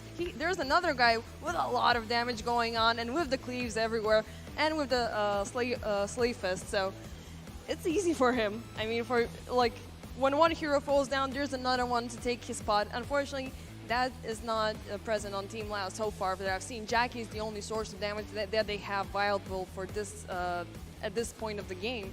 Oh, that is still a very... Even at that particular moment, I think I saw the remnant from the side of this Amber Spirit that is still aiming for the player from the side of Team Lao. So we still don't know what is actually going to happen in the big war later because it's still like very tough situation. They might still get another thing, but the double buyback coming from the side of Bat Rider, I think along with the Spirit Breaker, actually is a very huge stuff. Yeah, it's a huge cost to play, but they're defending the base at this point. So Indonesia is knocking on the door of Laos. It was very, you know, the pause, like the fight was getting so great and it's getting so close. It's getting very heated up, man. They're bringing fire to the Earth stage.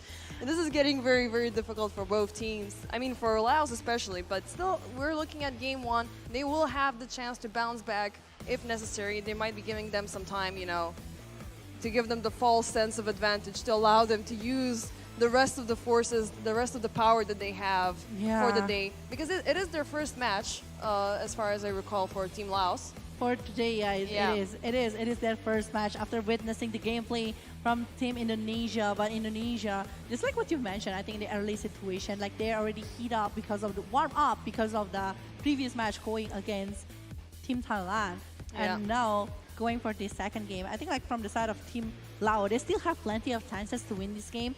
They still have ways to do it, especially coming from the Shadow Fiend. If the Shadow Fiend focusing over more damage item later on, maybe Hurricane Pike and also the Satanic, it's going to be very good. Yeah, I think it's going to be very good because so far, I think like from the side of Team Indonesia, they're giving so much damage. Lu nggak kepengen event kan, Dut? But if Shadowfin able to sustain longer, Yeah. And that's Enak the loh difficulty, event-event, Dut. Shadowfin Sekarang, does Dut. deal a lot of damage, but he's like a short-range sniper.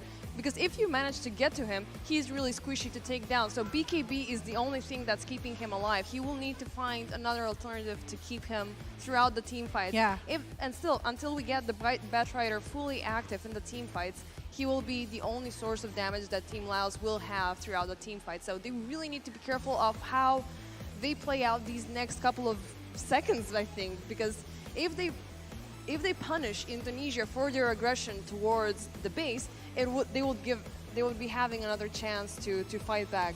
yeah. If not, it's gonna be GG in like a couple of minutes. So So they're going to be using all of the resources that they Yeah. have at this particular moment to hold up the situation, because back again, just like what is being mentioned by base defender here, it's still very tough situation for Lao, but also still have a way to do it, especially if the next, along with Pangolier, able to do something to the side of Indonesia. But we are still waiting here, guys, ladies and gentlemen, for this game, and we are jumping to the game. yeah, we're back apparently. and the fight keeps on going. We have Mikoto with the godlike and the ultra kill. Never mind. We have 3 buybacks, no, and 1 dieback on the side of Indonesia, but they're deciding to withdraw from this fight. What's enough? It's enough. They've brought the statement, Wami. Yes, he manages to TP away, forcing 3 buybacks on the side of Laos. And a dieback in the next Yeah. assassin side. It's a sad thing that happened to the side of Team Lao, but at least they're still able to defend the high ground right now. They're Yeah, still they able. defended. Yeah, The tier 3 because is it's still a base there. defender as well. But But yeah, we can see from the replay how is the setup Yeah. going on. Like Mikoto able to secure the ultra kill right there. that's After a having lot of really- damage from It this guy. is. Yeah, he's doing what Ember Spirit does, but at this point they couldn't really push far more than they could have. The tier 3, no creeps going around. So as we keep on saying, like, you know, they're not giving them the chance to overdo the fights. Yeah. And to force out Mikoto, managing to find Min here, connecting with the spear into the trees, and that's a godlike skill, godlike streak still going on for Mikoto, with a 14-1 KD at this point. So he only died once. He only died once with 14 on his hand, and with the Aghanim Saddler actually is just like helping so much for this Mikoto to be more aggressive and even crazier. And the butterfly is the one that is being finished by the side of Shadowfin. I do agree, it's a very good item actually. Oh, they managed to find the disruptor. Fabric. 1 key. Oh, but he manages to pop the Yule Scepter just in time. They blast out the Mars, bringing him up onto the high ground, but Jokam is there to defeat him. The fear pushes him away, which actually brings him back to safety. Jokam looking low, and the Arena of Blood is there, getting Jackie inside. They're taking down Akito. Nevermind is down next. Jackie forcing Mikado out of the base, but here's Dreamo Chell doing a lot of damage, but still not enough. Doesn't manage to find Jackie, but ooh, that was a huge kill for the Pangolier 3-3 right now. He's on a dieback, which is that's the very huge price to pay. Dreamo Chell now keep on forcing the tower from the bottom. No backdoor protection to go with, so he can actually, if he wants, he can go for a second rack of barracks, but I don't think he's gonna abuse that opportunity. Oh, from Demo Chell, a dieback to the side of this Pangolier is just so heavy, but oh, Jackie! Yeah, oh, Jackie, they managed to find him very easily, and there's the damage. Moon up next. You're trying to run away? No, you're not. It's just 4 guys missing. Only 1 remains, the Bad Rider. Without any buyback coming from the side of Bad Rider or even Assassin later if they are being picked off. So from the side of Indonesia, they just want to force everything at this particular moment. They are going for the high ground. Oh, They are aiming for Akito that. not allowing them to have the tier 3, trying to put pressure on Mikoto as much as he can while the rest of his teammates are dead, but Dreamo Chell doesn't care. He wants to go for the mega creeps. Akito. Yeah, this is big. With 3 players out of the game, only 2 to defend. Bad Rider is still pushing out the lanes as much as he can, but Indonesia now with the mega creeps. And they're aiming for the 4 tower. It might be GG here, but it's still 30 seconds for the Pangolier along with the Shadowfin, and they're still aiming for that one. Yeah, 3 heroes being up. One very much far up into the lane. I don't know how they're going to respond. They're not really responding to the situation. They're allowing them to have one tier 4 tower, the other one being on half.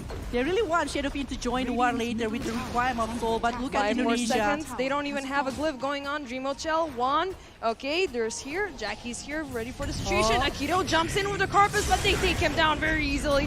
Lasso onto the Ember Spirit, but the arena response is very fast from the Mars. They continue with the damage. No use for the BKBs, my friend. Dreamochel is here with a lot of damage. The throne is open. They're taking it down. And Indonesia takes game 1 against Laos. GG. GG is called here after GG a is very called. tough situation to the side of Team Lao. They are Indo unable Pride, to even GG is recover from called. the side. I think that the dieback from the side of Pangolier is the one that's stopping the movement coming from Lao, because it's 2 minutes, it's 120 seconds for Pangolier to get back to the game, while the Dreamochel just happily doing a lot of multi-shots. Yeah, that's pretty easy because you need to mind your fights and rotate them around that 2-minute mark, which is a very long cooldown for you to reset and go get your forces all together and go back into the fight. Well, Dreamochel didn't have that issue. Jackie did have that issue. He needed to recharge every single time. So Congrats, Indo. Thank you, bro. strategy that they're going with into the next game, because Thank you, GGVP for Indonesia. Costing spells Wrong bet. Really? fully effective into their team fights, but nonetheless, they were resilient, they were persistent, they were trying to find these openings against Indonesia. But we will see the highlight here. Better from you this give particular me game. Saveria, bro. In the early situation, it's Better. like a back and forth moment coming from Lao and Indonesia. Sometimes they got a kill, sometimes they got a moment. And that is of one particular moment, I think, from the side of Team Lao, when they have like requirement Then goal you with a kill. bet not even and requirement lose. goal, it's Wrong triple kill bet, in the hand of wrong bet, Jackie wrong without bet. using the Better you requirement give goal, which is Saveria. a very good turn back to the Nice. table right there. Yeah, they keep on being super Give coordinated. Indo They Pred. always wanted to have all cooldowns present. They really wanted to control the fights even before they even started, with all of these wonderful rotations, takedowns, pickoffs. You know, they are really warmed up for today. They already know how to synchronize perfectly and take these fights very easily. LAOS was not ready for this. I mean, and hopefully in the next game they will need to rethink their draft a lot better. You know, to be more effective, to be dealing a lot more damage. I think this is the only particular moment that is really good from the side of Lao. Lao is just like doing a really great job, and it's just like showing a really good potential from the side of Team Lao. But after that one, they are taking down Jackie, they are taking down everyone, especially from the damage coming from the Dreamochel side. So it's actually very painful. Look at the multi-shot. It's triple kill to the side of Indonesia. Yeah, that amazing cone damage. You know, it's gonna get everybody everywhere, no matter where you're high ground, wherever you're hiding. If the arrow hits you, you're done for. And you know, the one thing that I really noticed right now, Team Laos didn't have a lot of disables going on. They didn't have the takedowns that they needed because, as we said earlier during the draft, both teams have very similar strategies, and Indonesia did manage to take the heroes that they needed to make all things work. Whereas Laos really needed to improvise this entire situation. They had the Nyx going on, which was pretty, you know, annoying throughout most of the situations, but, you know, the heroes didn't scale up that well. They didn't have the opportunities they needed to farm. They always had to be involved in the team fights, And I think it's also perfect because for Indonesia. And it's also maybe coming from the side of Whitemon. You mentioned it in the early game, right? Like how great Whitemon doing a lot with the sentry and everything that he's doing to give the vision for Indonesia. Yeah, they came prepared. They came prepared. They didn't want the Nyx Assassins going on, the Nyx Assassin surprises going on. So, yeah, they came prepared and they knew what they were up against. They knew who were their main targets, and they narrowed their chances down as much as they could. And it's just the so rest is crazy. history. It Game one. is. But yeah, we will see. Who do you think will be the MVP for this one before we're revealing it? I think Whitemon. I think Whitemon is gonna be. Oh, but no, it's the Ember Spirit. It's Mikoto. Yeah, with the 16, 118 KDA, 227 last hits, amazing build. He managed to get almost everything. Like he didn't scale up the Mjolnir, but you know, that was the damage. He was there. He was present. He was all there for his team, securing the kills. doing that amazing cleave damage. So this was completely deserved. Even though I'm completely biased, I believe the supports are the true carries in the situation, but this was amazing with that beautiful triple kill on the high ground. But I do understand though, it's a big shout out for Whitemon. Actually, without the setup that is brought by Whitemon, I don't think like Mikoto and also Trimocha won't have that kind of movement. So yeah, a big shout out for Whitemon right there. With 0.533. Yeah, 33. It's a huge number actually.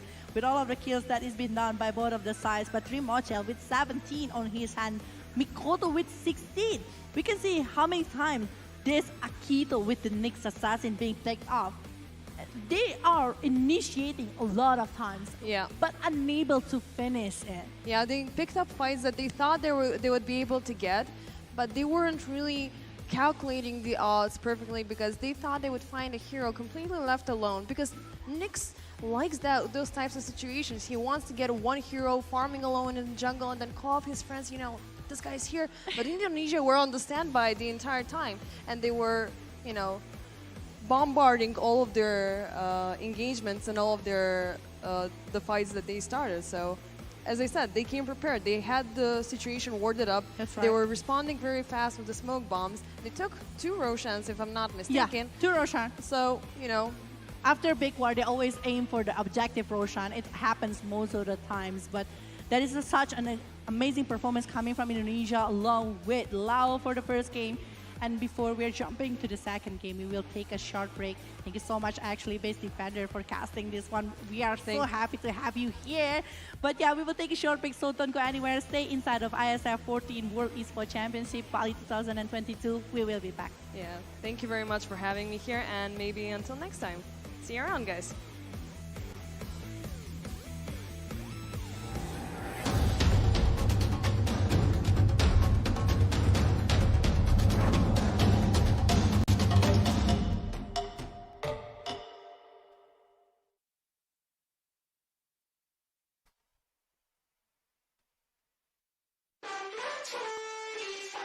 Missing little moments, it was easy just feeling alive.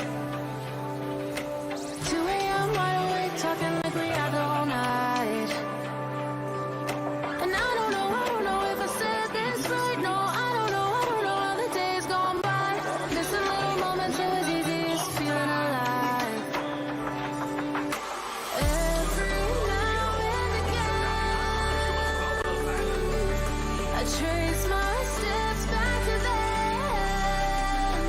Oh,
I will let you win this game.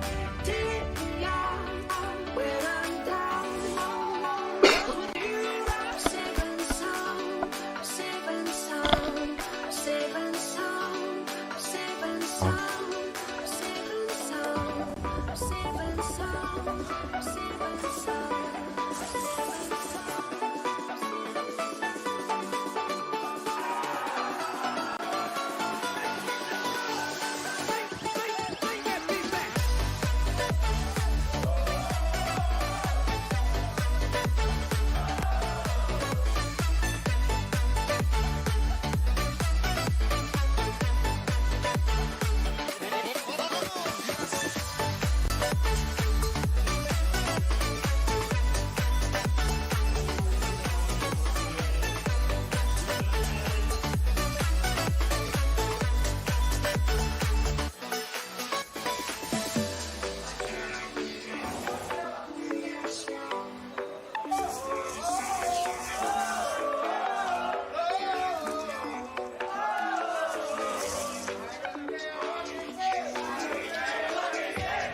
Take me out when I'm down.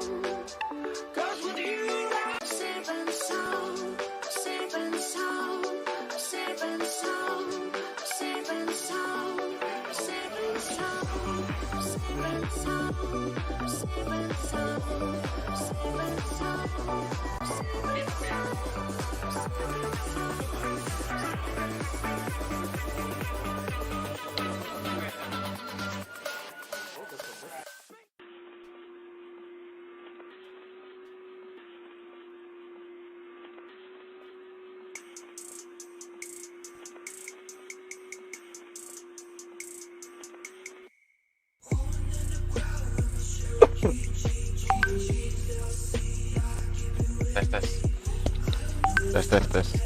Tes. Dah.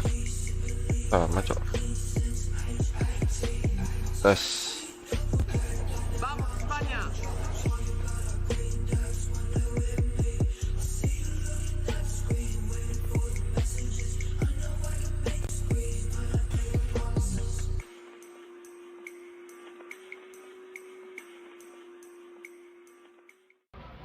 Okay, so today we have Indonesia Dota 2 team in World Esports Championship 2022, and I have a few questions to ask. Okay, so the first question, how do you feel about this match? Are you all satisfied, or maybe there's something that you all need to improve? I'm quite satisfied with this series, but I think the next opponent will be a better opponent, and we can test our strength there. Okay, so the next question, what do you think about your enemy performance today? I think they play quite well, but I think that's not enough because we outclassed them, I feel. And I think they played their comfort hero, but it was not enough. Okay.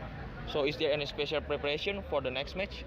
I think Avil and Hyde, the analysts, are gonna prepare the draft and the wording and the stuff for them. I'm just gonna play some pubs at Warnet.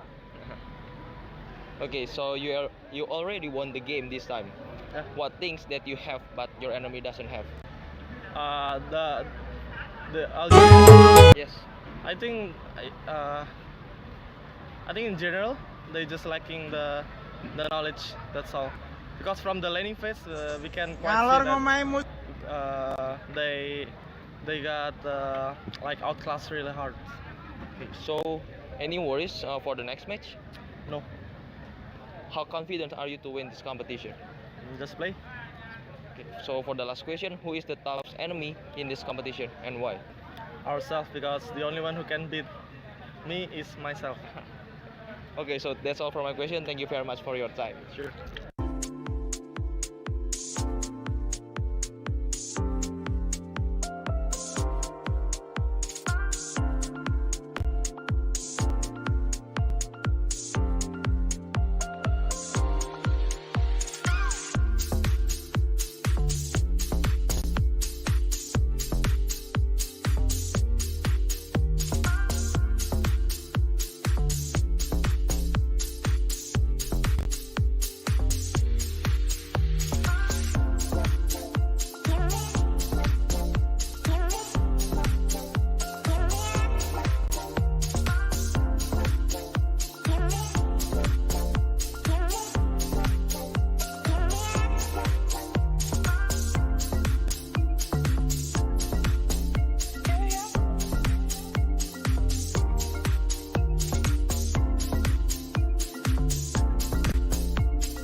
fake Lina. Chooks. Now! Oh! Ice back! And Oh! will they do it? One more! Yes, they will! 3 frags so far, and the spray is still good. Snakes nearly crushed this one. Yeah, beautiful headshot there. No, Ghost takes one down. But Margot trades it away. 3v1. This might just be it. Another 16. No.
Dolce and Gabbana, Fendi and Adana. Karen, they be sharing all their money, got me wearing fly. Girl, but I ain't asking. They say they love my ass and 7 G's to religion. I say no, but they keep giving, so I keep on taking. And no, I ain't taking. We can keep on taking. I keep on demonstrating my love, my love, my love, my love. You love my lady lumps, my hump, my hump, my hump. My humps, they got you. They got you. They got you. They got you. They got you. They got you. They got you.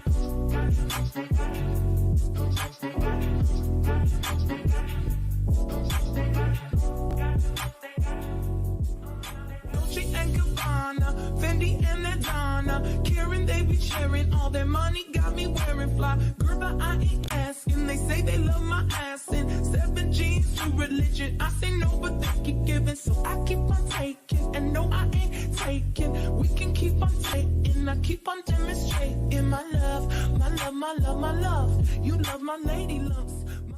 Hi guys, back again with me, Putra Sutopo as your fellow host.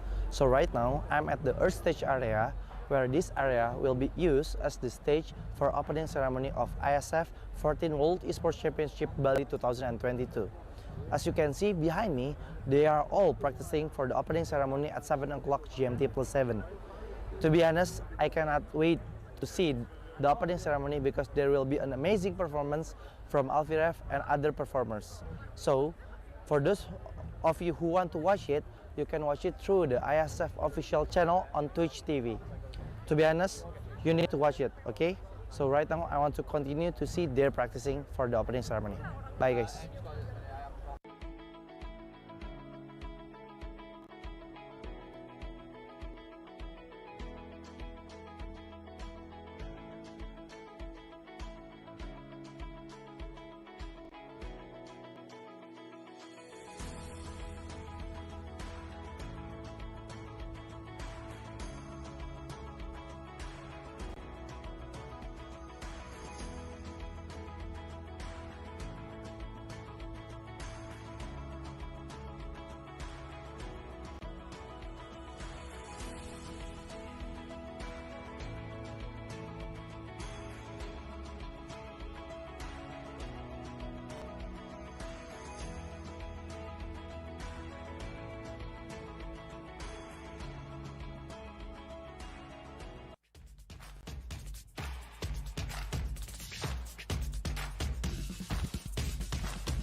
Berat pikiran. Plosa Citrus, daya semangat alam. Hisap, segarnya menembus kepala. Pikiran enteng dan lega. Plosa bisa kerok dan pijat. Masuk angin, mantap. Plosa Citrus. Korban demam berdarah jutaan orang. Nyamuk demam berdarah adalah nyamuk siang hari. Oleh Sovel 2 kali, pagi dan sore. Nyamuk tidak bisa gigit lagi. Sovel, tolak nyamuk demam berdarah.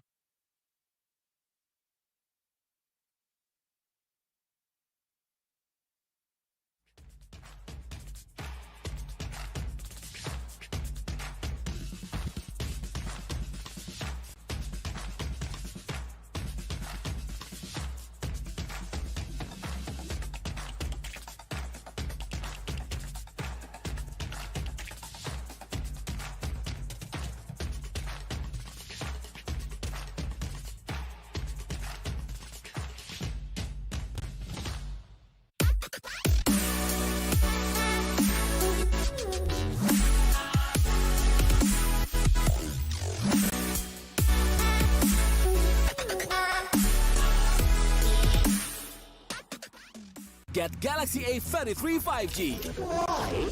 Because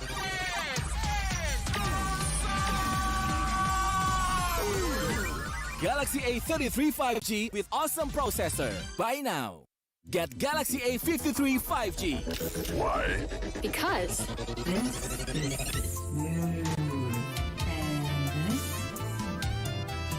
Galaxy A53 5G with awesome smooth display. Buy now. Get Galaxy A73 5G. Why? Because this is awesome. So creative. This is awesome. Awesome detail. Awesome detail. Awesome detail. Galaxy A73 5G. Take more awesome details. Buy now.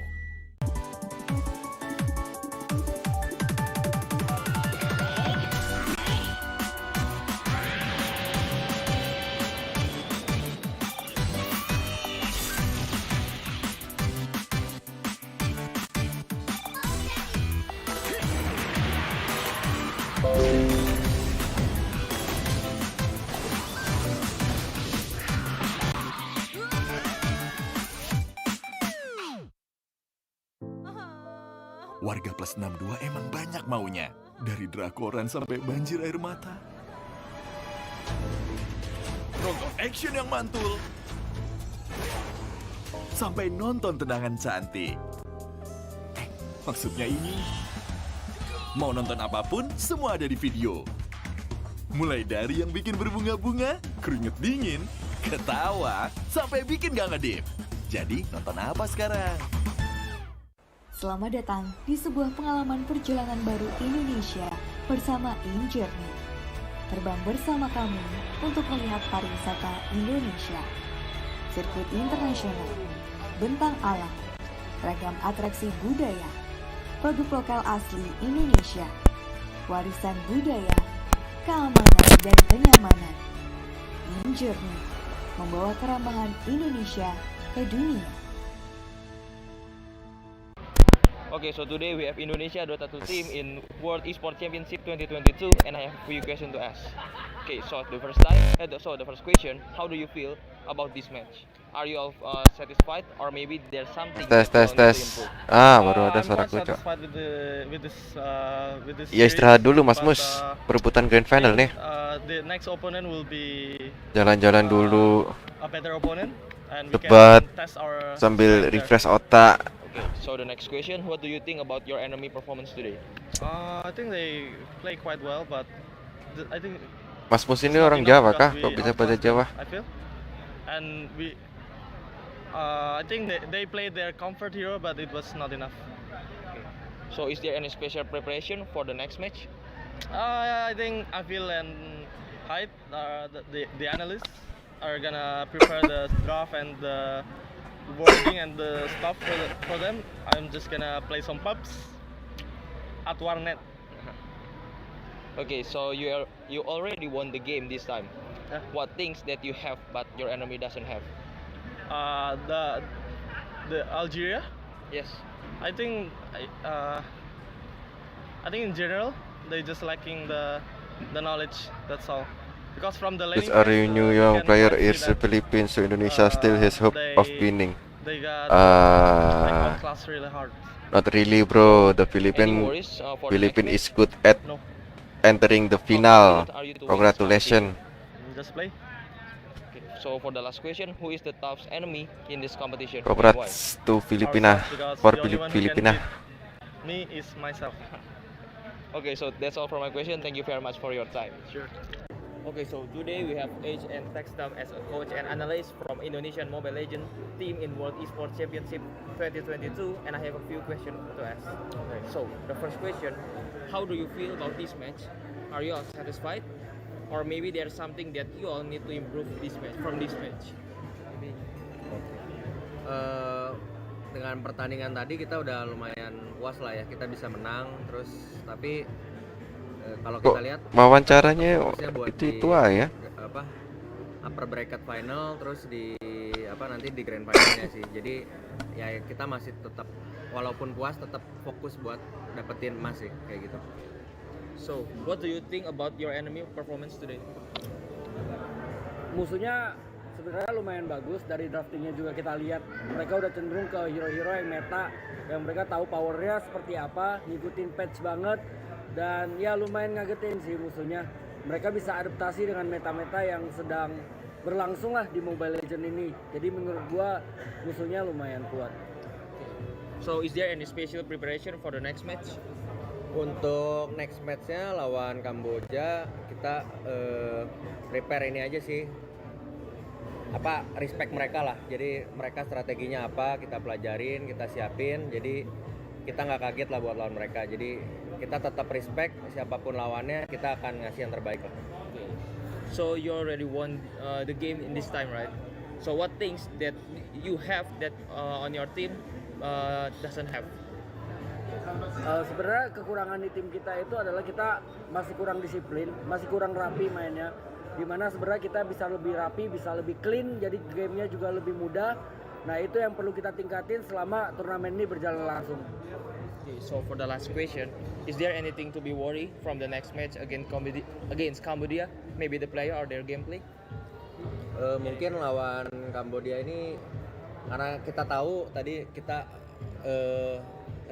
expect-nya kita bakal finalnya lawan Malaysia ya. Ternyata Kambodia bisa ngalahin. Jadi ya kita inilah pelajarin lah kenapa mereka bisa ngalahin Malaysia, dan kita respect dari draftnya juga. Kita baca mereka strateginya bakal gimana. Jadi kita nggak bakal kaget lawan mereka. Jadi okay, so that's all for my question. Thank you for your time and I hope the best for this competition. Okay, thank you.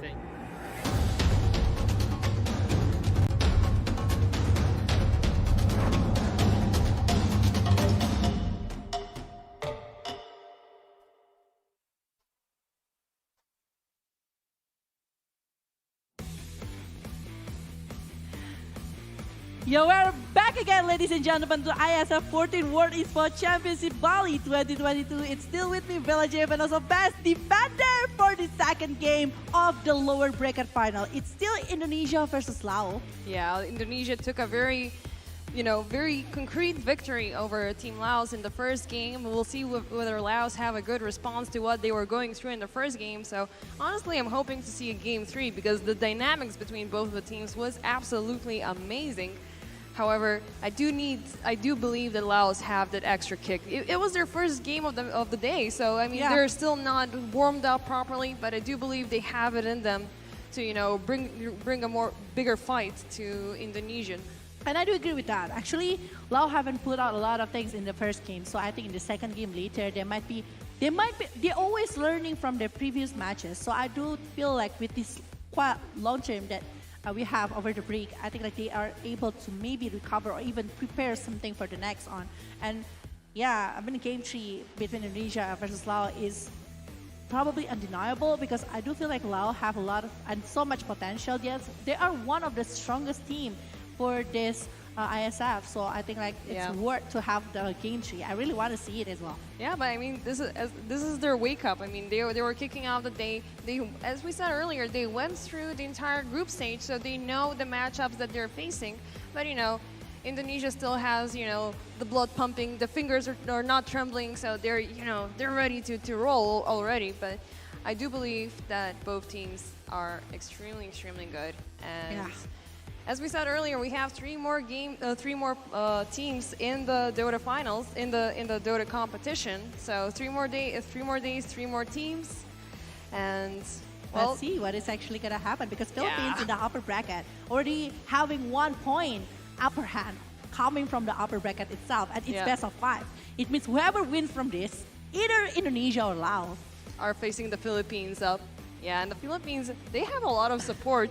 Not only local support, there are people, yelling out, and I know there was a lot of Lakat Mata dogs being normally. Kudos to those guys. I mean, it's amazing. The crowd is amazing. The games are amazing. As we said, we're narrowing down the competition, so there's a lot more balance between the teams. Yeah, we're getting a lot more unexpected results, and the best part of it is that they're trying to find more adaptive strategies because we've seen what they play. We've seen what they're comfortable with. Now is the time when the magic happens. And yeah, we're starting off pretty much similar to the previous game. We have the bans for Tiny, Mirana, Lina, and Tusk. And the first pick once again for Team Indonesia is Mars, followed up with 2 picks of Skyrat Mage and Ember Spirit on the side of Laos. So they want to get the taste they want to give Skor Indonesia the taste 1-0. of their own medicine with that Ember Spirit pick. Yeah. But I think like it's actually really good pick along with the Sky. It's a very good combo again, right? And hello everyone! Hi guys! Who are you guys cheering for? Is it Indonesia or Laos? Indonesia, yeah. Local support. Give it up for your guys. Shout, shout. You got this. Yay. Wonderful. It is. The supporters coming by and give the support for the Indonesian team at particular moment. But yeah, back to draft. I do feel like these two heroes coming from the side of Laos, they have like a lot of pick-off potential with the Mystic Flare, with the Series chain coming from the Amber. It's practically enough for the setup. But again, they're playing it. They're playing the same combination after all. You know, this was the winning combination throughout the entire game. Even though Ember Spirit was the huge damage dealer throughout the fights, these guys provided the great setup, you know, to make that possible. And so this is safe, this is okay, and this works. It hasn't been banned yet, so you know, why not use it? It has worked before, it's gonna work again. So what is gonna be Laos' answer to this? You said they have Ember Spirit, they have Skyred Mage, they have the lockdown and the damage going on, which is gonna, you know, kickstart after Skyred gets level 6. But I'm really scared about, you know, Skyred, because afterwards, depending on the position that you're gonna be playing, he's not gonna be that effective eventually. So I think maybe Laos will be going for the early game win. We'll see how it's gonna be going so far, but still only 2 picks. We have once again the Naga band, the Nature's Prophet. A lot of actually and respected Lifestealer. hero here with the Naga Lifestealer along with the Nature's Prophet directly going to the side of Lao, and the Shadow Fiend along with Outward Devourer. This is 4 heroes for the side of Mikoto. But for the side of Indonesia, it's a lot of hero for BB along with Jackie right there. But what is going to be the pick here? After seeing the Marcy, I think the setup coming again from the side of Lao. If they're able to play early aggressive and killing pick-off potential coming from the side of Lao is just too huge.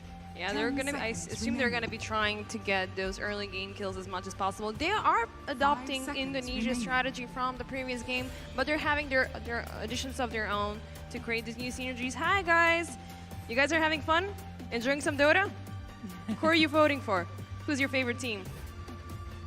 Who is your favorite team? Lao or Indonesia? Lao?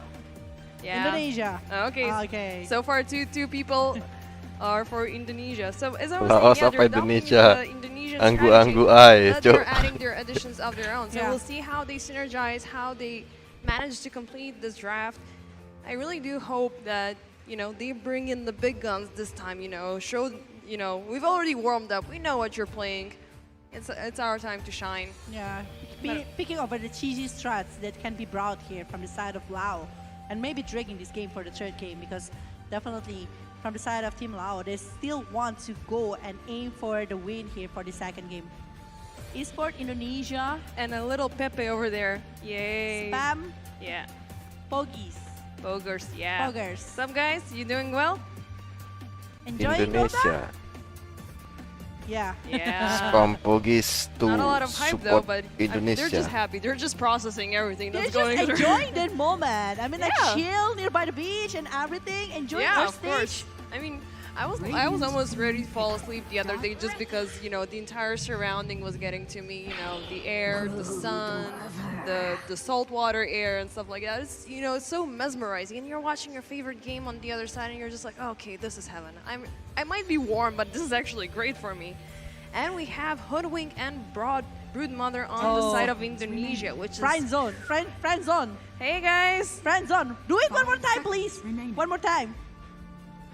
Friend zone. Oh yeah. Okay. Oh no, she's changed her mind. No, he changed his mind. Oh my god. Wait. Okay. We're gonna settle that score later. We have Hinya there. I actually recognize you. Hi, you're doing good. Cheers. Thank you for being here. Means a lot. Oh, we're going for 0. 2-0, huh? Believe into 0. That's what Zach Percaya would 2-0. say at this particular moment. Yeah. What that? Face? Indopret semua ini, Cok. Faceless scary? Is that right? What I'm reading? Radiant team. They were asking about that, but yeah. Okay. I mean, Faceless Void has been a huge impact for games because if you don't, but they already have, Indonesia has the setup for the team fights. It could look well on Laos's team, but at this point they don't have, you know, aside from the Skywrath Mage, they don't have a range damage hero. They picked Primal Beast, which is super tanky and super aggressive, but they still, aside from, you know, Ember Spirit and Skywrath Mage, I think they do need one more damage hero. And here's more support for Indonesia. Hello! What's up, guys? You're doing good? Yeah. Huge hype. Huge hype. It's a lot of supporter for Indonesian team, but I wonder, base defender, if you can see there is a Mars Disruptor Hoodwings along with the Brute Mother. So is it going to be a Mars mid lane coming from the side of Indonesia? Or maybe Brute that is going somewhere else? I mean, it feels like Brood is more appropriate for that role, but you know, they can do the good old switcheroo and not be really, like, you know, play off with their opponents a lot easier. So we could be seeing a Mars.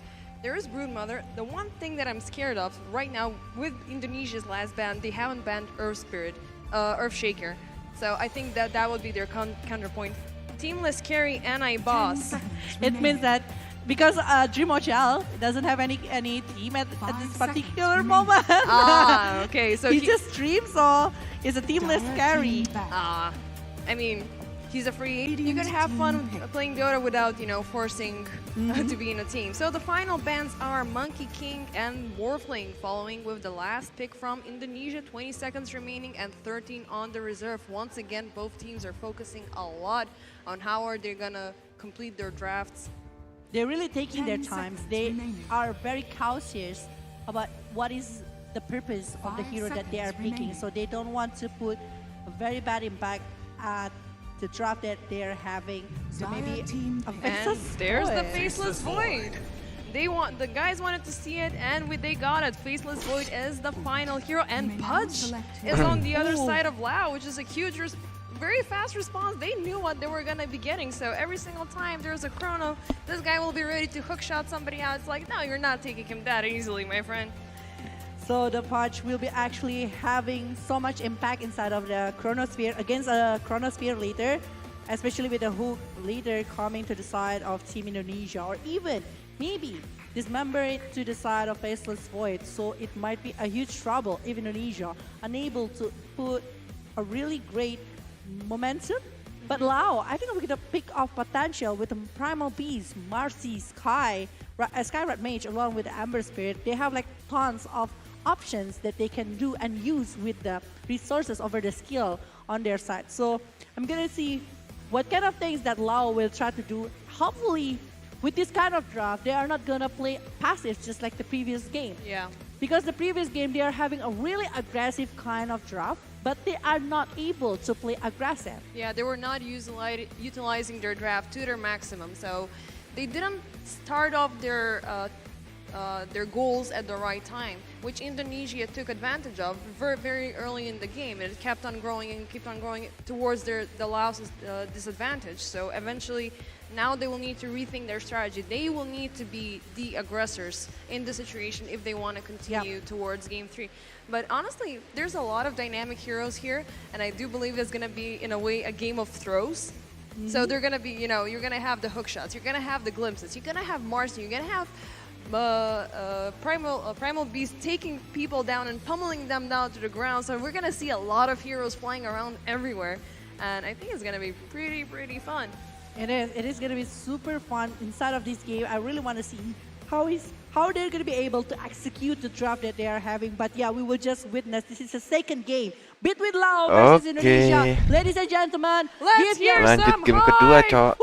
1-0. Don't forget Indonesia to cheer up 1. for your favorite team as well. The one who is actually watching from the stream, give the hashtag in the comment section below along with the flag of the country that you are supporting for. Yeah, so we have both teams starting off. Well, we have Laos starting off with a smoke once again, going towards the bottom of the river, trying to get those kills very early. Now we have Jackie on the Pudge, so this is gonna be very fun to watch. She's not gonna be having those issues of needing to recharge once again for such a long time. you know, the only thing that they will need to rotate around is Dismember, but they found the Hoodwink. Jocam is in danger, going down pretty low, and the first kill goes for LAOS. Dreamwood Cell trying to body block, being body blocked by Mint. Hookshot misses, unfortunately, so that's 1 kill so far, taking down the support of Indonesia. Wow. 40 seconds before the timer hits. And the trample that is being picked by the side of Primal Beast, just because there is several players coming from the side of Indonesia. They still want the fight over the bounty though. Yeah, they're still trying to get more kills. I mean, Min trying to body block Dreamwood Cell as much as he can. You're not giving up that easily, pushing before even the timer starts, you know. Yeah. They want to do push as much as they can, and Mikoto with that fancy dance moves already starting with the party. He's feeling a bit confident as it seems. Scout, he sees, never mind, trying to get over the bounty. 1 more second until it spawns, and boop, he gets the bounty. Will he try to chase more? Nah, he got up the stairs, so... It's going to be 3 bounties to the side of Indonesia, despite Lao getting the first blood on their hand before. So I think like it's still a pretty balanced situation coming from both of the sides. And it's going to be Mars mid lane going against Ember Spirit. I think like the Spear will be having up a lot of maybe momentum for the side of Indonesia, maybe with the Arena of Blood later as well, to actually locking out of BB. And we can see from the draft from Lao that actually they want to give the space for BB as much as they can, the Varm as well. That's why they are picking over the Punch, the carry that it's not too greedy to get over the farm in the game, it's especially to go into the late game. He just needs another hero to secure, you know, the hook shot. Even though, like, I mean, I assume that missing hook shots will be, you know, this one chance that he didn't get. He's gonna be able to hook shot afterwards, you know, to secure the kill and then to just keep on building up his passive. He can be this huge, chunky boy running around and picking off everybody. Mikoto is going for a lot more safer build. He's not going for the spear just yet because he doesn't have yet the way to connect it with. There's no trees in the surroundings, so he needs to build up with the tankiness, more damage going on, take away as much of the last hits he can from Ember Spirit.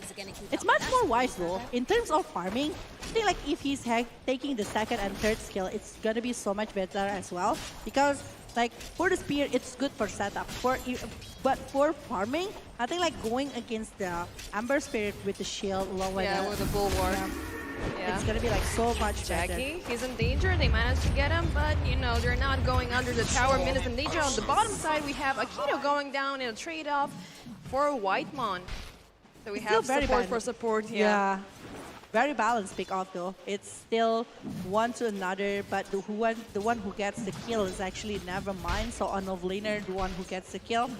Following up here from the side of Remosel, I think like Remosel needs to be very cautious about the presence that can be brought by the side of Team Lao. The rebound along with later, maybe even the right click coming from the side of Akito, it's actually very painful to the side of Remorsan. Despite that he's still going to be having the time walk, but the silence, if he is getting caught in the silence over the Skyrat mage. Yeah, that's going to be very, very difficult to circumvent. Oh, Mikoto chasing BB. No, but he used the Fairy Fire, managed to get away from that one.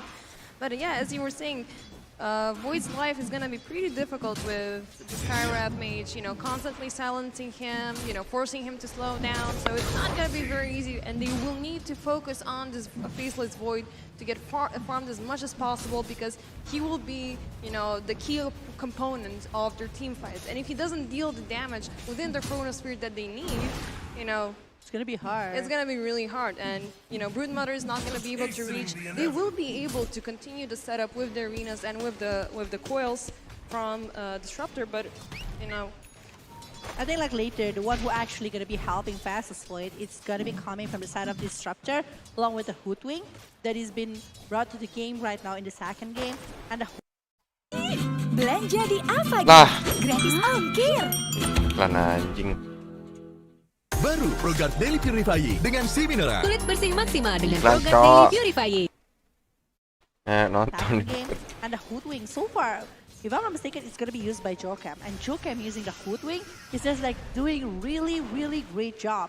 And it's showing a really great potential coming from the side of this Hoodwink itself. Well, for the Whitemon, we can see from the first game how he's using the Static Storm.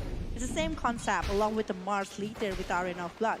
So yeah, we'll just see how is the setup that is going to be brought by Team Indonesia. While for the side of Team Lao, mid, once again, we have a lot of aggression between the mid players, Mikoto and BB, both dropping down, but we have rotation from Akito, forcing away the mid player away from his lane. Yeah. You know, he doesn't want to give him the upper hand. Mikoto manages to fill up his bottle. Now he has the spear available, but without a support from any of his team players, it's not very easy to, you know, get more aggressive into this.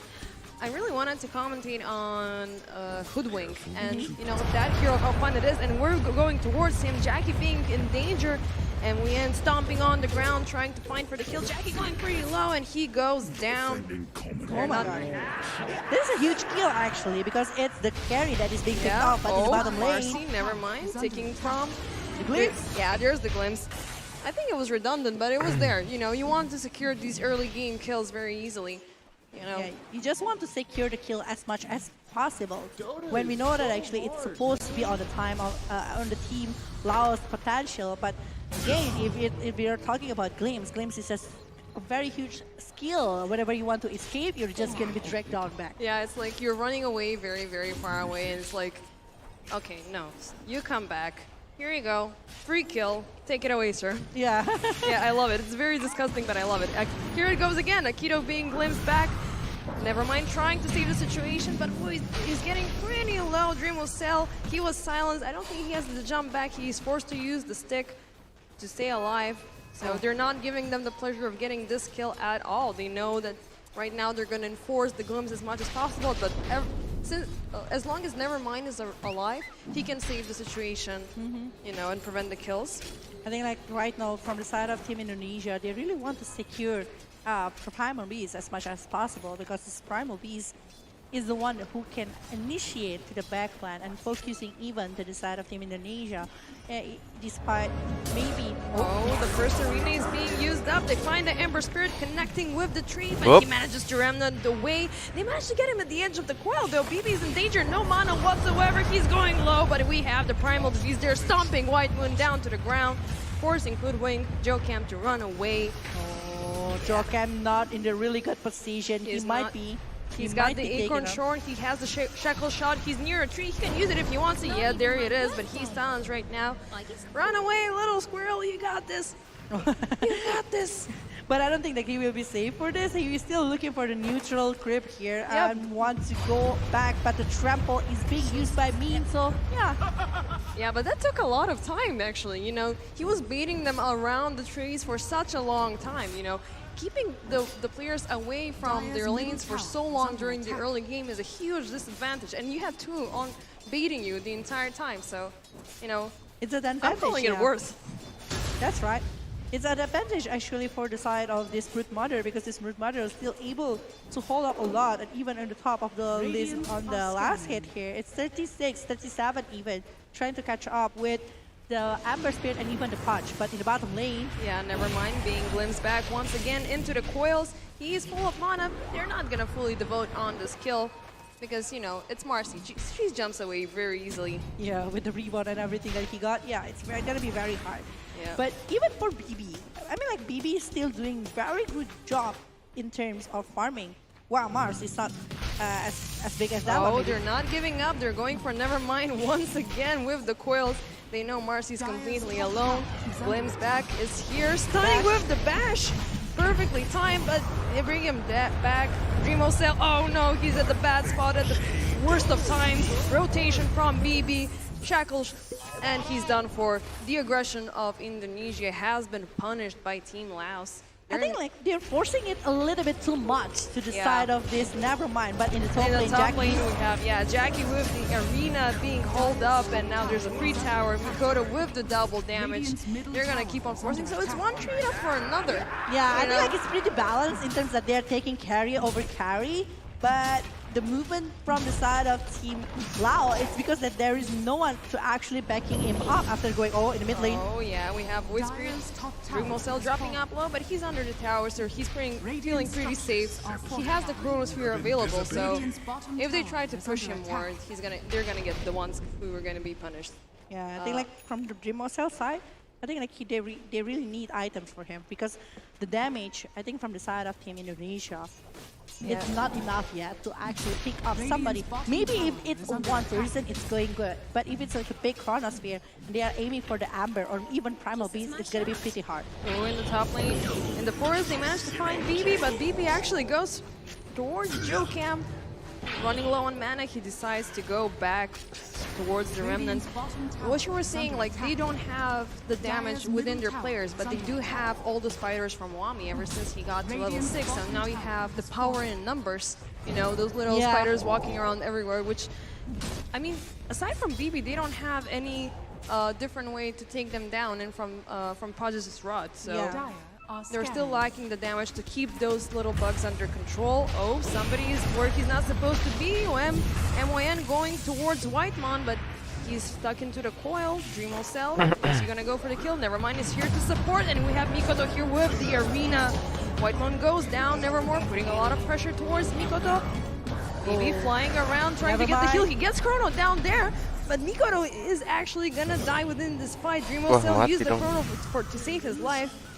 Oh, this is not looking good. Like one course and also one support from the side of Indonesia. He's being picked off and even using the Chrono to get something, and maybe Joker might be back as well. Look at that one. That is the setup from Team Lao. They are maximizing the potential over the heroes they are having on the drop, which is great for the side of Team Lao right now. Yeah, and we're seeing a lot more movement and a lot more response from Lao. Like, they woke up after game 1, you know, they're warmed up now, they know what they're facing up against, so you're not giving Indonesia the pleasure to, you know, get the kills that they got in the early game previously. So they're forcing Indonesia to play a lot more defensively, but no, there's aggression now. We're seeing from Whitemon with the glimpse back into the static field. The silence is there, but BB, they don't manage to take him down. Hoodwink is gonna go down instead from MYN, but MYN is going down as well, so we have a 1v1 trade-off. But it's still support versus support. Yeah. And they are saving Amber Spirit after using a lot of resources for that. Static Storm, Kinetic Field. We see that actually they are aiming for... But BB getting to Whitemon, but Whitemon, the further you come to me, the further I'm gonna glimpse you away. Manages to read the space not to secure another kill. Bye-bye, Amber. Bye-bye. Bye-bye, Amber. And he's just going back that fast, coming to the side of Lao. But Lao, with 9 kills and also 1,000 net worth lead so far, they're having so much at this moment. Oh, never mind, trying to get Mikoto. We have Min trampling away, and yeah. That was, the animation got bugged a bit there. He went through the ground because he got him from the river and then he was stomping him. He was pummeling him from the high ground. So that's a very fast rotation. Like now they're aiming to get these kills. As long as Marcy picks up on something, Min is right there to respond very fast. And if Ember Spirit has a remnant in nearby, you know, they're gonna take him down easily. And it's like the 3 times I think from the side of Mars to be picked off to the hand of Lao. They're always doing a rotation that is on their advantage, and now they might be aiming for more because there's the smoke that is going on right now. They're seeing Dreamo Cell. They know that he's there. Come on. They have the vision as well. They're making sure that there's nobody. I see 3 people going back. They find Min with the Arena of Blood, so they're disabling this attack as fast as they can, but they managed to get Dreamo Cell, Akito, and I think it was... I think like it was with the Amber. Yeah, along it was with, Amber. Yeah, I think like with the steering chain and everything, even Mystic Flare. Yeah, Mystic Flare is being used, that's why. Yeah. There's no way from the Faceless way to be able to dodge that kind of hell, but Jackie, so far Jackie's just so free doing the farm that he needs. He's finishing off the Vanguard, maybe later with the Heart of Taras, like for the late game. Yeah, Proj has been completely out of the line, out of the fights. In the meantime, all efforts have been focused towards taking down the Marcy. She's still silenced, and yes, they managed to get her in the last second, pummeling down the Brood Mother. Is she gonna run away? No, there's Jackie with the Dismember, securing one more kill for Laos. Jocam, he's on the high ground, but no, they managed to get him. 4 players have already rotated from the side of Laos. The tower is open with 2 kills down the line. Oh, this is heavy for the side of Indonesia. Lao is the one that having everything on their hand. The objective gameplay that they are doing, the pick-up combination. Even Jackie that is coming in the last second after seeing the Primal Beast. Taking care of this Brood Mother and taking that kill is also like very huge moment, I guess, for the side of Team Lao. And Mean. Oh, Blim's back. They're finding the primal beast right there. They're charging up the shot, and he's broken, and he's dead. Finally, some team engagement from Team Indonesia. They're not losing their spirits, which is very, very good to see. But Laos, as I said, they're not allowing Indonesia to take the same advantage they had in the previous game. They want to be the one who are dictating the pace within these fights. You know, they're bringing the fights into them with the certainty they're going to take down at least 2 heroes at the most. Yeah, and it's actually going really well. Yeah, Min is the one that's getting picked off, but Fear of Glory. Yeah, Arena Blood just for Jackie Boy. He's looking low. All hands on deck trying to take down the Push, but he's way too tanky. They take down Wami instead with the Mystic Flare pummeling down the Mars. Makoto is in danger. Whitemon being chased from BB trying to save. No, but he doesn't manage to. That's 3 secure kills for the cost of 1 for Team Laos. Once again, being extremely aggressive towards Indonesia. Oh my god. Only 1 kill that they can take, and it's on the hand of Jokam. After like a very tanky patch, apparently in that kind of war, it was a static storm. We can see it from the replay, along with the movement coming from the Mars that is focusing over this patch. But no, Mikoto and then Duraz is the one that is getting picked up, and even using so much things to focus on that. It's a huge success here from the rotation coming from the side of Team Lao, and I think they will be doing what is Indonesian doing in the previous game. They will be like giving pressure non-stop, not giving them any chance to actually try to recover from this kind of situation. Yeah, Indonesia needs to keep on building up on the damage, because that's the department that they're lacking in right now. Laos has 2 extremely tanky heroes, that being Pudge, who keeps on getting all that strength, all that HP, and he's going to be very difficult to deal with later on in the game. And they have Primal Beast, so those 2 targets are going to be very difficult to take down. So the Void needs to start getting, you know, more and more items to take down the situation. He's looking, not sure how his items are looking at right now. Yeah, I mean, like the progress of the item is like quite fast here from the side of Patch. I think like the Vanguard and then going for something more tanky right there for the Patch itself.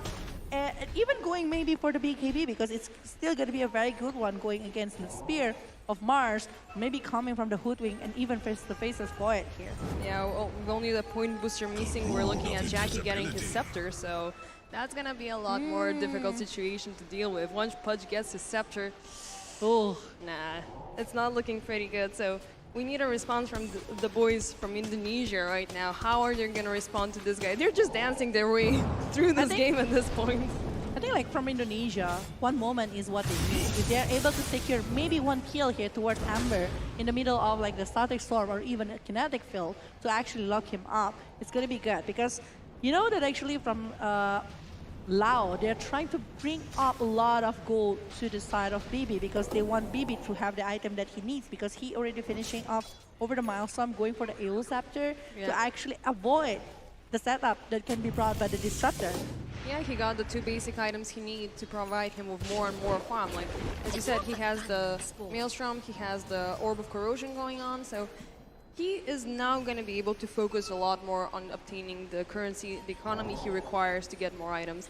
I'm really curious what's going on the side of Faceless Void and on Broodmother, because Broodmother has the power in numbers, but still she's not delivering as much as we know that Broodmother can deliver. I think like from the side of Indonesia, the thing that they can do at this particular moment is only like going for the push that they can get, because they have Womi with the Broodmother, right? The potential over getting the tower and objective gaming is just like pretty huge here from the side of Womi itself. While Womi already finishing off over the Vladimir offering here for a better team fight later and the proper lifesteal even. And also going for the big BKB, because he knows the rebound is there, the Primal Beast is there. The Mystic Flare. The Mystic Flare. Yeah, and that's not a lot forgetting, of damage. Not forgetting the Punch and also the Amber Spirit. So it's plenty of skills that can be dodged by the BKB. That's why they're aiming for that one. And I'm really glad that both teams are like focusing on BKB. They're you know, they're understanding the importance of this item because a lot of people do think that, you know, if I can have the chance not to make a BKB, I'm gonna go for it. But BKB Because is BKB like, doesn't have damage. That's what Yeah. people saying. I mean, that's 6 seconds of magic immunity that is gonna save your life, you know? But BKB is no damage. Womi, he's getting pummeled down. They found the Brood Mother all alone in the mid lane. Yeah, the Brood Mama is gone, but they're getting it with a really good. I mean, like, never mind, along with mean movement, always like accomplish thing. Either one kill or maybe a setup for the other player from Lao to actually aim for that. But we see that actually from Lao right now, they just like, I want to play objective. Despite that we are having so much kill on our hand, like 17 on our hand, we still want to play objectively. We still want to be trying to aim for the ancient. And they're going to be taking care of the outpost in the bottom side. Yeah, and right now Laos has complete control of the lower part of the map, especially with taking down that, I keep on forgetting, I call it an observer tower for some reason. I don't know why. That's The first. outpost? Yeah, the outpost. Because observer, you know, it's a huge observer for you with, you know, With the vision that you with can the vision get, yeah. and the invisible units that you can see. But yeah, Laos has complete control, completely disabling how much space the Void can have for farming. Void has been mostly in the upper dire jungle, now being forced back towards the Radiant. I'm not sure how they're holding on to the stacks. Oh, they find the big kill, both with the Static Storm and the Arena of Blood. They're taking down BB, forcing him towards the wall with the spear, and that's a very good kill for Team Indonesia. Pushing back, never mind. Oh, he expanded his BKB, but here we have Wami putting a lot of pressure onto MYN with the spiders. Will they connect? Nah, it's just a bit short, but this is the one kill that the Indonesians were looking for in this case, giving them some bit of, you know, movement to move around.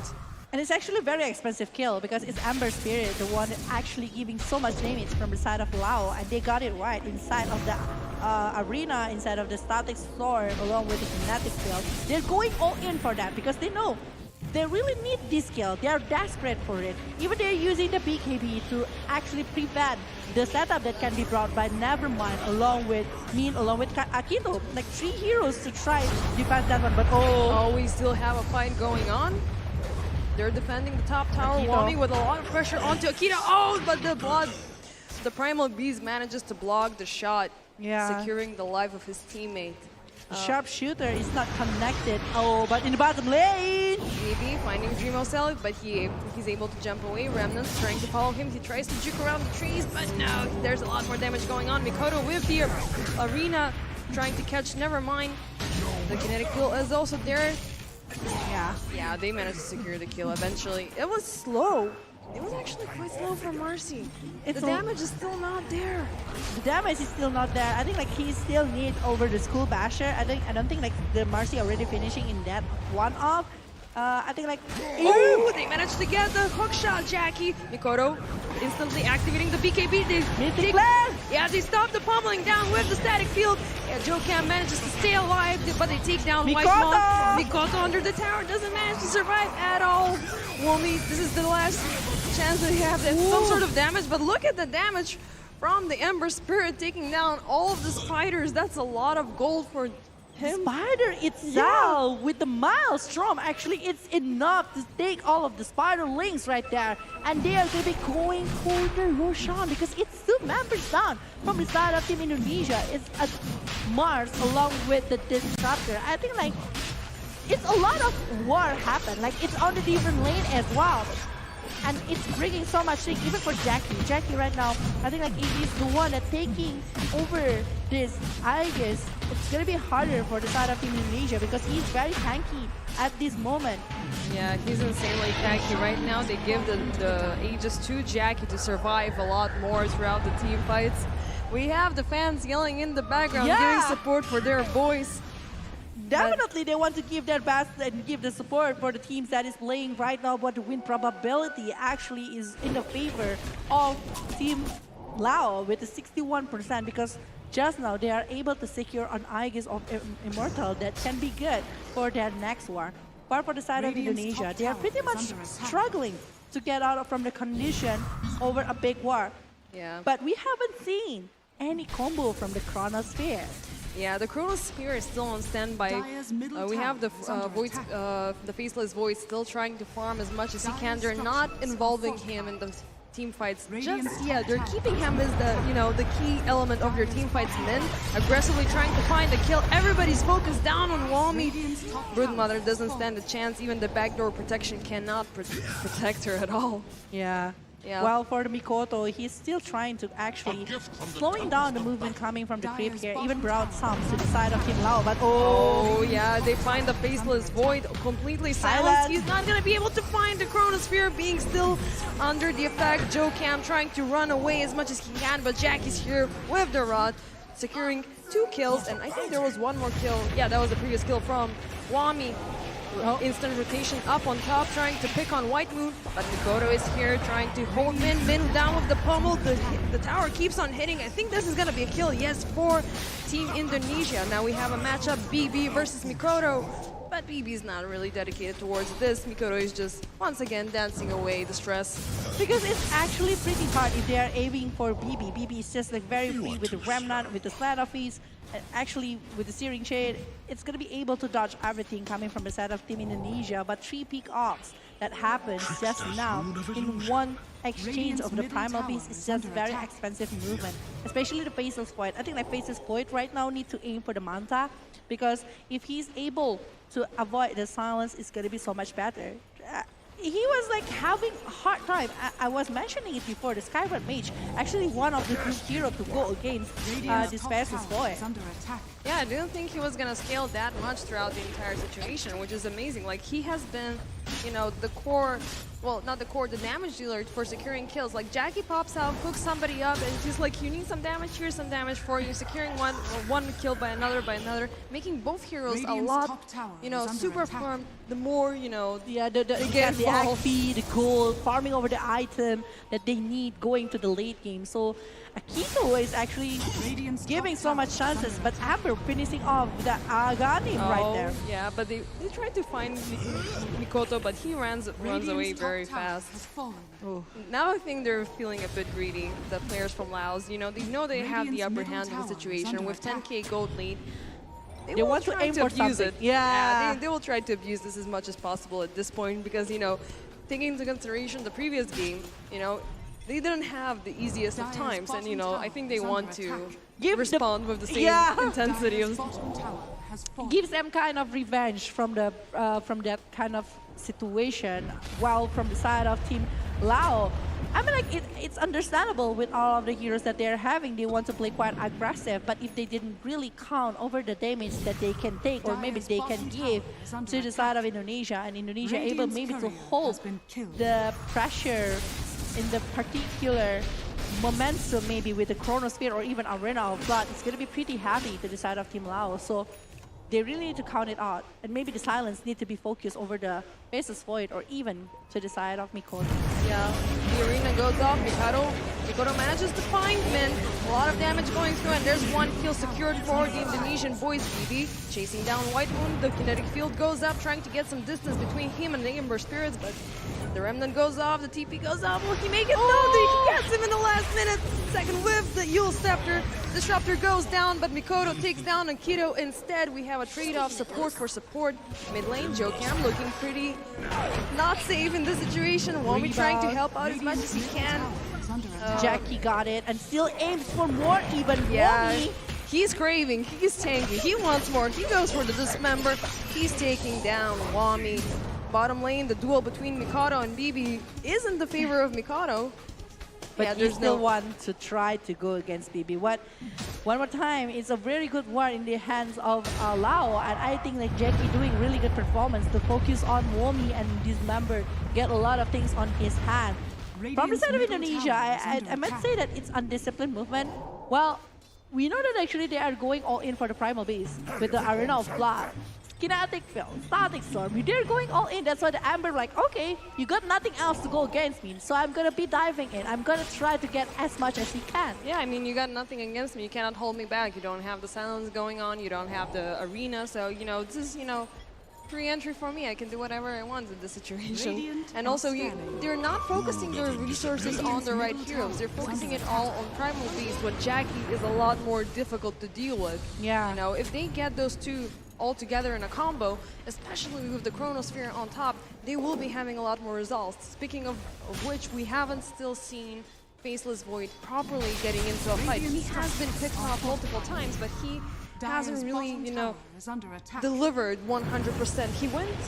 He only has a BKB as far as I saw. Ooh. Oh, Marcy not looking good, popping up the BKB in the very last minute to secure his life. And doing the rebound to go away and retreat from the condition that happened just now. But from the side of Faceless Void, yeah, I agree. I haven't seen a really good movement, or maybe big skill that can be brought here, but Whitemon, yeah, he's finding. He managed to find Skyrim Mage, but Akito is still not dead yet. Dreamocell now with the BKB up, he manages to get the perfect Chrono Spear, and then going down the area. Yeah, there's 3 kills on the side of Dreamocell. This is the Void that we were looking for quite some time, forcing 2 buybacks on the side of LAOS. They're not giving up on this fight that easily. Wami hiding behind the trees, MYN trying to find for the kill, but he manages to get away with the TP. They're still pretty safe and sound and very good. 2 buyback bait here to the side of Team Lao, and they are able to secure, despite that they are able to secure Disruptor along with the Hoodwink, but the Amber Spirit kill is actually very huge to the side of Team Indonesia, because one more time, it's a very good chrono actually. Yeah, that was brilliant. And the Mars is outside of that one, so it can help for Faceless Void to give the damage, which is great for the side of Dreamocell, along with there's Mars from Mikoto to get some gold along with the EXP to try to catch up with the differences. Oh, Mikoto once again in danger, misses the spear, never mind, is trying to force out as much as he can, but Dreamocell is waiting behind the trees, but he's not gonna engage. He just jumps out to safety. He's willing to risk Mikoto's life just not to get his own, and he's going back towards farming, because he still needs, to be Faceless Void as we want him to see. MYN getting down from Wami. That's a lot of damage actually from the Brood Mother while the Ember Spirit is away. And BB getting glimpsed away to secure the life of Wami. Never mind. I think they will try to slowing it down to the side of Nevermind. He's not gonna give in that easily. He's gonna be on dieback. And for the Faceless Void, I don't think he wants to jump into that moment because he doesn't have enough Chronos. He doesn't have enough Chronosphere, but Disruptor. It will be Eel and Glimpse is back. But yeah. Yeah, just keep it safe. Even Jackie blinks in trying to get the kill on the Disruptor. But Patch going and aiming for the Shiva's guard, and he's already having 9 stacks here on his hand. Well, for the Faceless Void, finishing off maybe the Mjolnir, and after that going for the Aghanim's chart. It's actually very nice. Oh, they managed to find Joe Kim hiding in the trees. BB jumping onto him, still being rooted down, trying to keep his distance as much as he can using the Force Staff. 60 seconds left on the TP, but here's Nevermind. He manages to rebound off of Akito, securing the kill for Team LAOS. Oh, he was stuck there from the Chocam. He is unable to go away from that moment. So it's really sad, but from the side of Indonesia, they're losing 1 member, and it's still 10,000 net worth lead here from the side of Team Lao. They're still on the very good upper hand, very good setup. But I do feel like from this, Marcy is the main problem from the side of Lao, because he is always using a really good rebound to pick up players from the side of Indonesia. Yeah, I like to think that they're giving him the the illusion of the upper hand and their entire situation, because, for example, Mikoto just managed to solo kill Akito. They're giving them the illusion that Marcy is, their most impactful hero in their team fights, but we're still missing, the full effectiveness of the Faceless Void. Jackie managing to get the hookshot onto Whitemon. Whitemon is looking pretty low. 2 big EVs pop up. The kinetic field is up. He reforces onto Dreamocell, but he manages to jump away. Oh, the Chrono manages to get the Primal Spirit. The damage is still not there. Here charging up. Still no kills for the side. Within the Chronosphere, this is insane. There's a lot of damage popping here and there. Jackie is looking low. Dreamocell managing to get him. Dreamocell jumping back and forth, forcing himself onto Nevermind. BKB still up, but completely out of mana, trying to deny himself into the Roche Pit. But no, this is 4 kills for Team Indonesia. They were being patient, they were waiting this entire time, and now they finally started to deliver what they wanted to do. So they, this is I I was right about that one. They gave him the illusion of advantage, and then they brought the Faceless Void card into the game, and then boom, goodbye.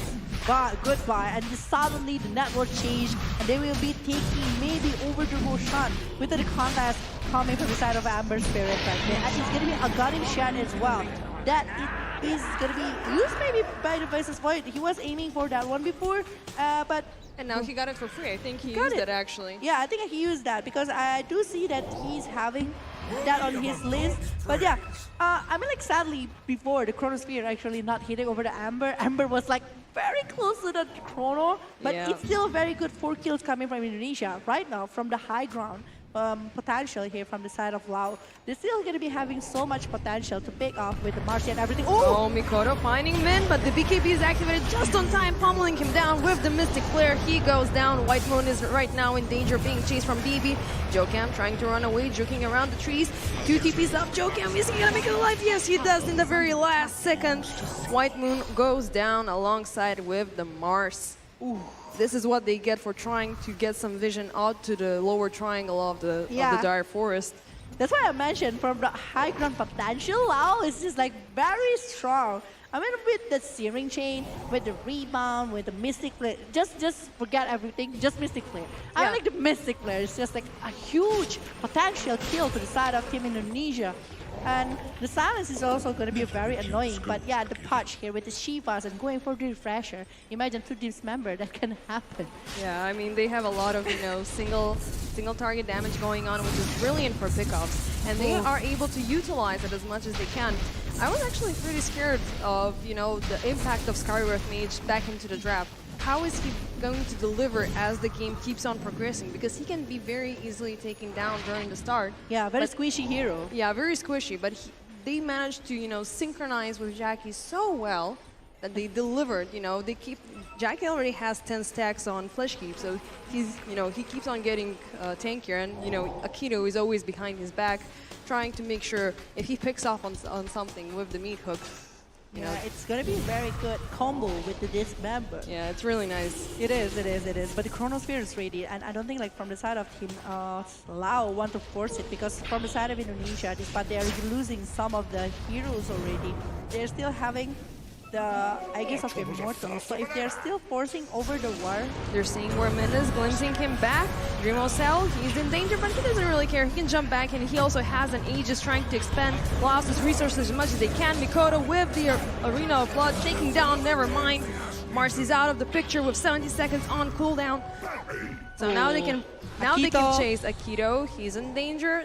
Will they manage to find him? Dreamo Cell jumping forward, stunning. That was very easy.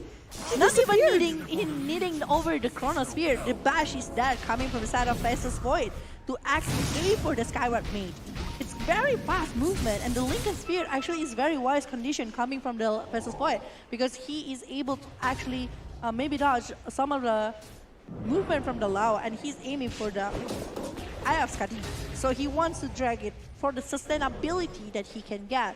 Usually when we see the opponents getting the Skyward Mage, they will be trying to go for the Manta, but he's not. He wants to be more sustained to actually handle with the BKB along with this Eye of Skadi on the hand of Dreamwatch. Yeah, and Dreamwatch right now with the neutral item, the Venture Strike going on, he has this power spike going on. So now he's the one who's delivering. He got into the team fights, and now they're scared. Now they can be aggressive. Now they can push without being scared as previously.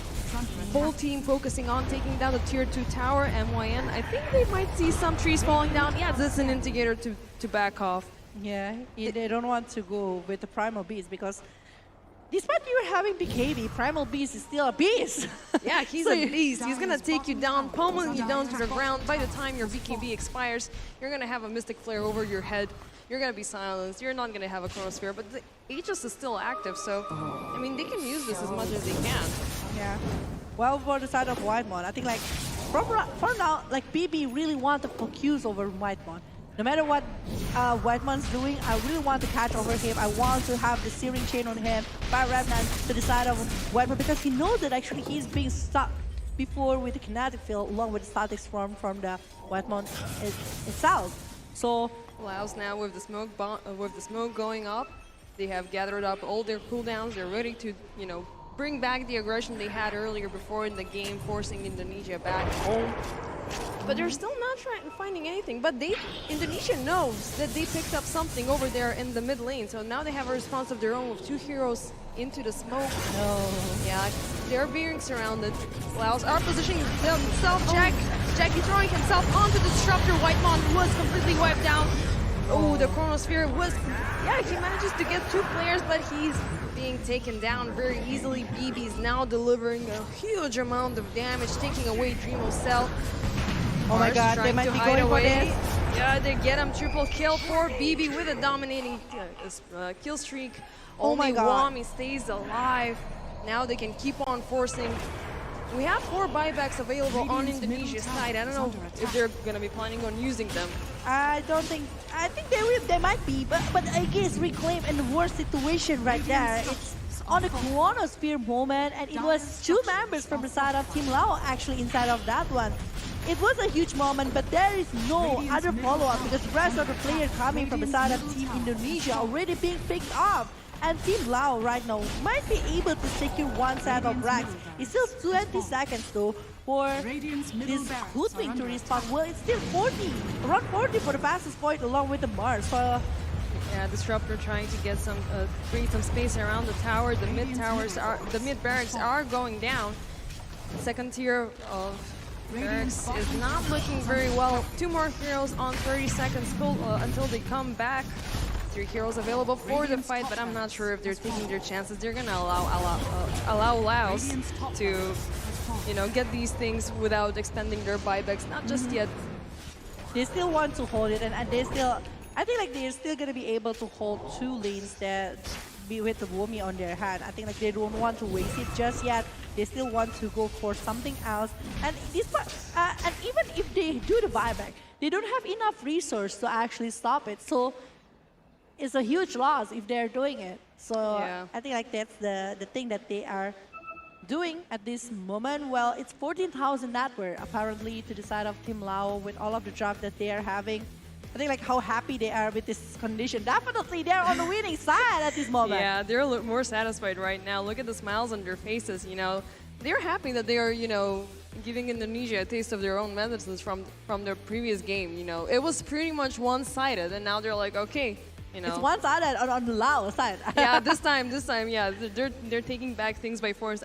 They will be forcing out Game 3 as it looks, because with 2 more players unavailable for Team Indonesia, they're not going to be able, you know, to respond very well without getting the mega creeps for LAOS. They will be having 4 buybacks available once they come back, you know, and they will be trying to expend as many resources as they can to defend the base and maybe provide some more push. But you know, Jackie's looking insane right now. He is. Yeah. He is actually. I don't think like he's being shut down more than 2 times. I think like it's 1 time only in the top lane, and he's still doing a really great job with all of the progress of the item and the dismember. Going to the refresher orb 2 times if he's going for it to the side of Team Indonesia, it's going to be pretty heavy to the side of Faceless Void, because Faceless Void unable to go back from the dismember situation.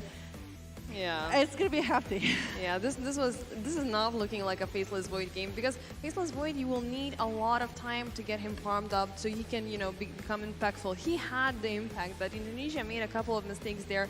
That, you know, they took away their players very fast before they could even engage into the team fight. But, you know, it's looking very difficult, you know, for both sides, because there's 1 team fight difference, at least, you know, based on my calculations, that could go wrong. Like, if the next team fight fails for LAOS, Indonesia will, you know, abuse the chances that they have to push as far as they can. But if LAOS manages to predominate Indonesia, they're going to be forced to use the 4 buybacks they have available. And if they lose them for the 2nd time, it's not looking very nice. Yeah, and the saddest thing is, after they're winning that kind of team fight with 2 racks on their hand, they are not able to get a Roshan yet, because Roshan is still 1 minute, and we're still not sure about the random time. So they got the advantage over the wave here because of the tower and also the racks taken down to the side of Team Lao, but they don't have any Aegis because it was reclaimed before. So if they are able to secure 1 or 2 kills and they are able to go through the Roshan, it's going to be something. Oh, never mind. Using the last seconds of the haste to jump onto Remo Cell. BKB's being activated. Hoodwink is going down. BB is here to help out Mikoto with the Arena of Blood, trying to save the situation as much as he can, but the Chronosphere doesn't go out in time. Min manages to go down in the meantime. Mikoto still holding strong, but the BKB is out, followed up with the Dismember, and Jackie gets double kill on the price of 1. And they're forcing out towards the high ground. Whitemon is not looking good, but he manages to glimpse away. Jackie creates some space for Jocam. Oh, never weapon mind. Aggressively going under the tower, getting Hoodwink. Almost just, yeah, he manages to get him in the very last second. Hoodwink is on a dieback. Mars is forced to buy back into the situation to protect the throne as much as they can. The lower racks are still safe. BB being glimpsed back into the kinetic field. The Amber is still gonna be very safe with the EU Scepter, but it's almost. But one buyback is being forced to the side of Indonesia. Mars already doing the buyback here, and if he is dying back, it's gonna be a huge momentum for the side of Team Lao. And side of Fizz is done in the hands of this Skyrod Mage. So the Skyrod Mage. Oh, Jackie now jumping onto the Disruptor, trying to provide all the aggression that they can. They really want to take this tower at this point, force out the fortifications to go down. Oh, Womi still trying to hold here the tier 3 tower in the bottom lane. They still want to push back Team Lao, but there's a glimpse. Who did they get? They got Jackie, but you know, it was not the target that they want. Yeah, they were just flirting with him, you know, a bit, you know, to get him into the fight. But they know like 5 more seconds until the Faceless Void comes back. They're gonna respect this guy coming, you know. Yeah, with the chrono and everything, you still want to respect that one. It's a game changer skill, you know, coming from the side of Fastest Void, but still 20 seconds for the follow-up that can be given by this Hoodwink. Because Hoodwink is also going to be needed if the Chronosphere is going to be there from the side of Indonesia. Yeah, Laos are going into the Roche but trying to get Roshan, but Indonesia do know what's going on, trying to sneak in with a smoke bomb. 1 more second until the Hoodwink comes back. They will have the full ensemble. Both teams are now meeting up with the smokes, contesting Roshan as much as they can. White Moon manages to pop the smoke. Jakey gets them into the Dismember, taking down the support. The Chrono goes down and safety. BB is stuck into it. The damage is still not there. The Arena of Blood goes down. They have Dreamo Cell forcing onto Marcy. Will they manage to get it? Yes. And this is the buyback from her. Mikoto is looking bad. He's on dieback right now. Another buyback is forced from... Oh my god, there's a lot of people dying from the side of Indonesia, leaving only 2 heroes down. Dreamo Cell doesn't have any more choices. He needs to go back. He's jumping around every chance he can, but never mind, manages to catch up to him, forcing off with a lot of damage. BB rooting him down, and that's it from him. He does have a buyback available, but he's not really gonna do much because only Wami's left alive, but not for long. The Dismember is there, taking him down, and that's a whole team wipe for the team of Indonesia. It is supposed to be GG because there is no other buyback that can be done from the side of Indonesia. Lao right now. Yeah, they're going for the tier 4 towers, completely uncontested at this point. 1 buyback, as you said, is only available, but Faceless Void with no chrono, he cannot do much. GG's being called. 1-1. We're going to game 3. This has been really fun. It is what it is. This is a strong team coming from the side of Lao and Akito. Doing really great job here using that Marcy, picking off a lot of players to the side of Indonesia. And even Jackie with the bots is actually... He was insane. Like, he had all the components he needed to secure all those Dismembers, you know, with the damage from the Mystic Flare, with Marcy popping in, with a lot of help, and BB with the insane amounts of damage. These guys, you know, showed Indonesia that they have the same amount of skills, and they need to rethink their strat for game 3. Oh, a very strong late game. Marcy, a good setup coming from the side of Team Lao there. They're doing it. They're doing the draft that they're having, and they executed really well from the side of Team Lao. They executed very, very good. Even the Primal Beast, it's just like being a bait. We can see it from the highlight after this. How many times that actually became the bait to the side of Team Indonesia. They always like, okay, put up the trample Yeah, the everything. trample was really good, man, and taking down heroes with Even the this pummel. one. Yeah, they had a lot of lockdown going on. Like if one of the team players from Indonesia tried to run away, they had at least one available skill or spell, you know, to take them back, to take them down and secure the kills. They had a lot of control over Indonesia's team fight, and they abused the entire space that Indonesia was trying to create for the Faceless Void to get farmed up, and which worked into their disadvantage. So for the next strat, I think Indonesia will need to take something which can farm up a lot faster, maybe like a Medusa, like a Naga, to keep things rolling a lot faster, because the ball was in Laos's hands the entire time, you know.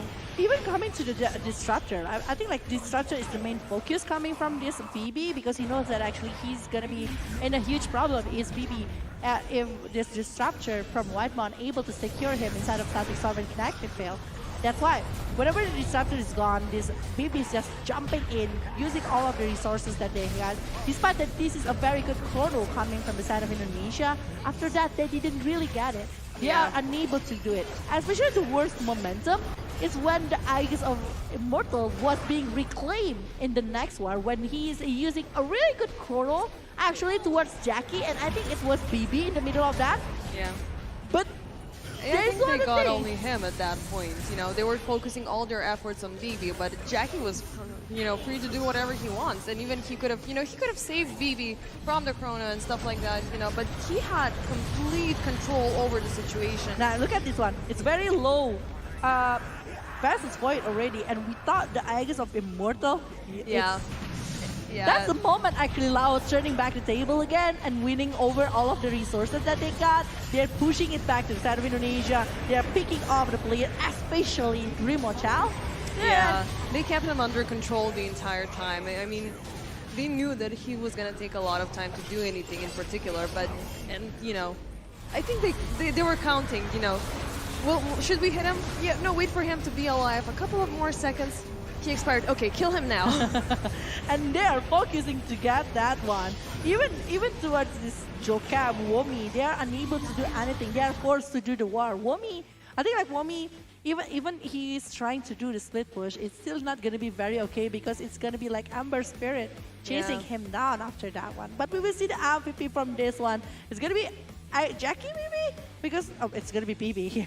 With 16-2 and 17, Ember Spirit, KDA is just going really well, and with the Day Soul later, actually it's just giving so much damage from BB to the side of Team Indonesia, and with the big heavy, very safe approach. Yeah, once again we have Ember Spirit as the MVP for the match, so it's gonna be, I think... You are right! Yeah, I think it's gonna be a race of who's gonna take Ember Spirit unless he's being banned in Game 3. So we're gonna see how that unrolls. Yeah. But it was absolutely amazing. I thought that Broodmother is gonna have far more control over the situation, taking down Jackie. But Ember Spirit was there to deliver. And at one point, when I saw all of these spiders disappear just like that, you know, like less than 5 seconds. Yeah, it's like, okay, now the situation has changed. Obviously, things are not looking very good. They cannot utilize the Broodmother as much as they can, or as much as they want. And you know. And even look at Mikoto. Even in early stage, I do feel like Mikoto was having a hard time to even like farm or maybe going for initiate a war right there. With 9 dead on his hand, it's not typical of Mikoto. Yeah, but they did try to deliver. They did try to play out the space, the same strategy they did as the previous game. However, you know, the carry was very, very slow. BB was already there. Jackie was already there, you know. You couldn't do much at one point, but they were struggling. They were giving them a fight, and I think that Game 3 is going to be extremely interesting. Yeah, it's going to be super interesting and super entertaining as well. But yeah, IESF 14th World Esports Championship Bali 2022 is supported by Vodafone Indonesia, Kemenpora, NOC, KONI, and also main sponsor GHL Group, along with sponsored by GHL Auto, Nosopay, DIS, Gudang Crypto, Taiwan Excellence, Pertamina, Hydrococo, Losa, Sovel, Antis, Telkomsel, and also the official smartphone partner. Yeah, we have Samsung Galaxy A Series, Central Cargo, IndiHome, HIN, Episode Hotel, Murasaka Hotel, Mineski Global, Indonesian Football E-League, ESID, Lemon ID, and You take down their media partners. Because we have the media partner Trans2. I mean, this is very difficult for me. It's like, to read because I cannot figure out what comes after one another, so I cannot predict what I'm about to see. Yeah. The media partner, we have like Trans2, Esports.id, Video.com, Dunia Games, Dance TV, Dance Play, Merah Putih, Bola Score, and Kami Bijak right here. I'm going to need to learn that for the next time. Yeah, it is. Maybe for the grand final later on. But yeah, it's a best of 3 and they are going to be using this one. Remember, this is the only way for them to go for the grand final. Lower bracket. Who will be eliminated? They're having 50-50% of chances here for taking this match. It still can go to the Indonesia. It still can go to the side of Laos. But both of them actually... Amber Spirit, now you mention it, and I was thinking, are they going to be trying to ban over the Amber? Or most probably, because even like if you pick it very early into the game, you will be revealing what you will be playing up against, and picking a carry that early could be taken down and countered very easily. So I think it's most probably going to go down with a ban, Understandable if they are going to be trying to ban over the Amber Spirit. Because so far, just like what you've mentioned, the one who gets Amber get the MVP and even get the win here for this best of 3 series in the final lower bracket. So they have the crowd control in the entire situation, but it depends on what's going to happen on the other side. Because I think they picked Broodmother, and afterwards the Ember Spirit was being picked up, which was a perfect situation for Ember Spirit as he kept on scaling, because it was free farm for him at one point. You go for the Broodmother with all her spiderlings around her, and how many does she have? Like 20, 30 little spiders around her? All of them give gold, and you go for one kill, you get something of an equivalent of 2 heroes being killed. Yeah, I think like one clearing over the spiderlings getting like 100 gold for the opponents, and it's given to the side of Amber. Amber's just like having a lot of follow-up, a lot of setup that can be brought. It's just giving so much quality here to the side of Team Lao previously. But also at this moment, it's like the 6th game for Indonesian, because previously they were playing in the semi-final lower bracket. Yeah, versus Team Thailand. Yeah, versus Team Thailand. Which is a quite long game as well. Yeah, this is gonna be, whoever wins, for me, whoever wins the semi-final is, it's gonna be long, because they're not gonna give in that easily. Both teams are showing this extreme resilience. They want to take control of the situations as much as they can. They are showing aggression when needed. It all comes down to how they're gonna figure out the last drafts, how they're gonna match up their players, how they're gonna utilize the situation as much as possible, because really, we're talking about the 2nd slot in the semi-final and who will be ready to take down the Philippines. Yeah. Who are also very scary, It is. We can see that actually it was the longest game, I think, inside of the ISF, with the Philippines in the upper bracket going against Indonesia, if I'm not mistaken. It's 59 minutes with 43 seconds, if I'm not mistaken. Yeah, it was pretty long as far as I recall, because I was watching it on and off, and at one point I was like, wait, they're still going? And I'm just definitely. I'm checking the papers right now. They did have Laos had the curse of being forced to play 3 games at most of the times. Yeah, most of them. Yeah, and now they're once again within game 3, but still, we know that the match of Philippines versus Indonesia was a bloodshed. And now we will see who will be worthy to reface those guys once again. And from Lao, the improvement is just crazy from the play-in, final play-in, main stage right now for the 4th day, and going tomorrow, because tomorrow will be the grand final for Dota. Yeah. And all of the things that happened, just showing the potential coming from Lao. Before, people were underestimating Lao, because they know that actually it's just like quite massive movement. But with the new patches that happened right before the event started, it's like 3 days before the event started. Yeah, I recall that. I was looking at the patch notes coming up, and I was like, okay, this is gonna be a game changer. If it were a bit, further away, we would have had the Arlington Major situation when they changed the patch mid-tournament, and some people had their comfort picks and comfort combinations, and those could be completely thrown out the window. And Laos adapted, and Laos had survived once again the group stages, and now they're surviving the lower bracket, so they are, they're pushing forward very much, and they do have, you know, all of these combinations already worked up, and they know what they're facing up against. But Indonesia, you know, they're not giving them an easy time, like either way. You know, first they're the host, they're defending the home victory, and secondly, That's right. you know, we might have come directly into the finals in the situation, but we're not a force to be, you know, reckoned with. We're not joking around either. We're gonna give you a fight one way or another.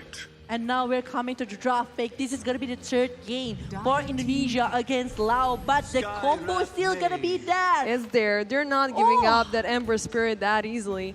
And Indonesia is responding with the Mirana pick as their first hero. I think like it's a very comfortable hero for either Jokam or even Whitemon. Both of them can use this particular Mirana, but what kind of combo that they will try to drag? Is it along with the Clockwork, or they will gonna be trying to take over the mid lane first to secure the hero? But Mars, I think like that's the first loss with the Mars on the side of Indonesian. Yeah, I mean they couldn't, like as we said before, you really need to have the heroes to set up the team fight, because you're gonna have them all together clustered there. And you know, I'm still thinking that the Faceless Void was a bit too redundant into the situation, because they had three heroes that had the AoE lockdown going on. They could have used another one, but they really needed something that could have farmed a lot faster. So I don't think it was that much of the Mars's fault and the heroes' inability to deliver. It was just they had, you know, all of these things, mechanisms connecting to each other. They didn't, you know, it's a stack game, didn't bring in the big guns. You know, they could have used something like a Snapfire or something like that, which we really haven't seen a lot during the tournament. But she could have, you know, with the Mortimer's Kisses delivered inside to help the damage arena. to the side of the Chronos ear right there. But yeah.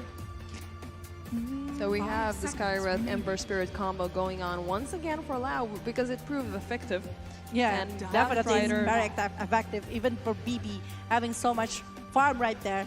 But now I'm pretty much scared, because Amber, one more time, is still the hero that is giving victory from this match, whoever took it. So from the side of Indonesia, they really need to think what kind of hero that actually can lock that over this Amber. That's why they try to pick over the Bat Rider. They still want to use this Firefly, or maybe Sticking Napalm, and even Flaming Lasso to focus on this Amber.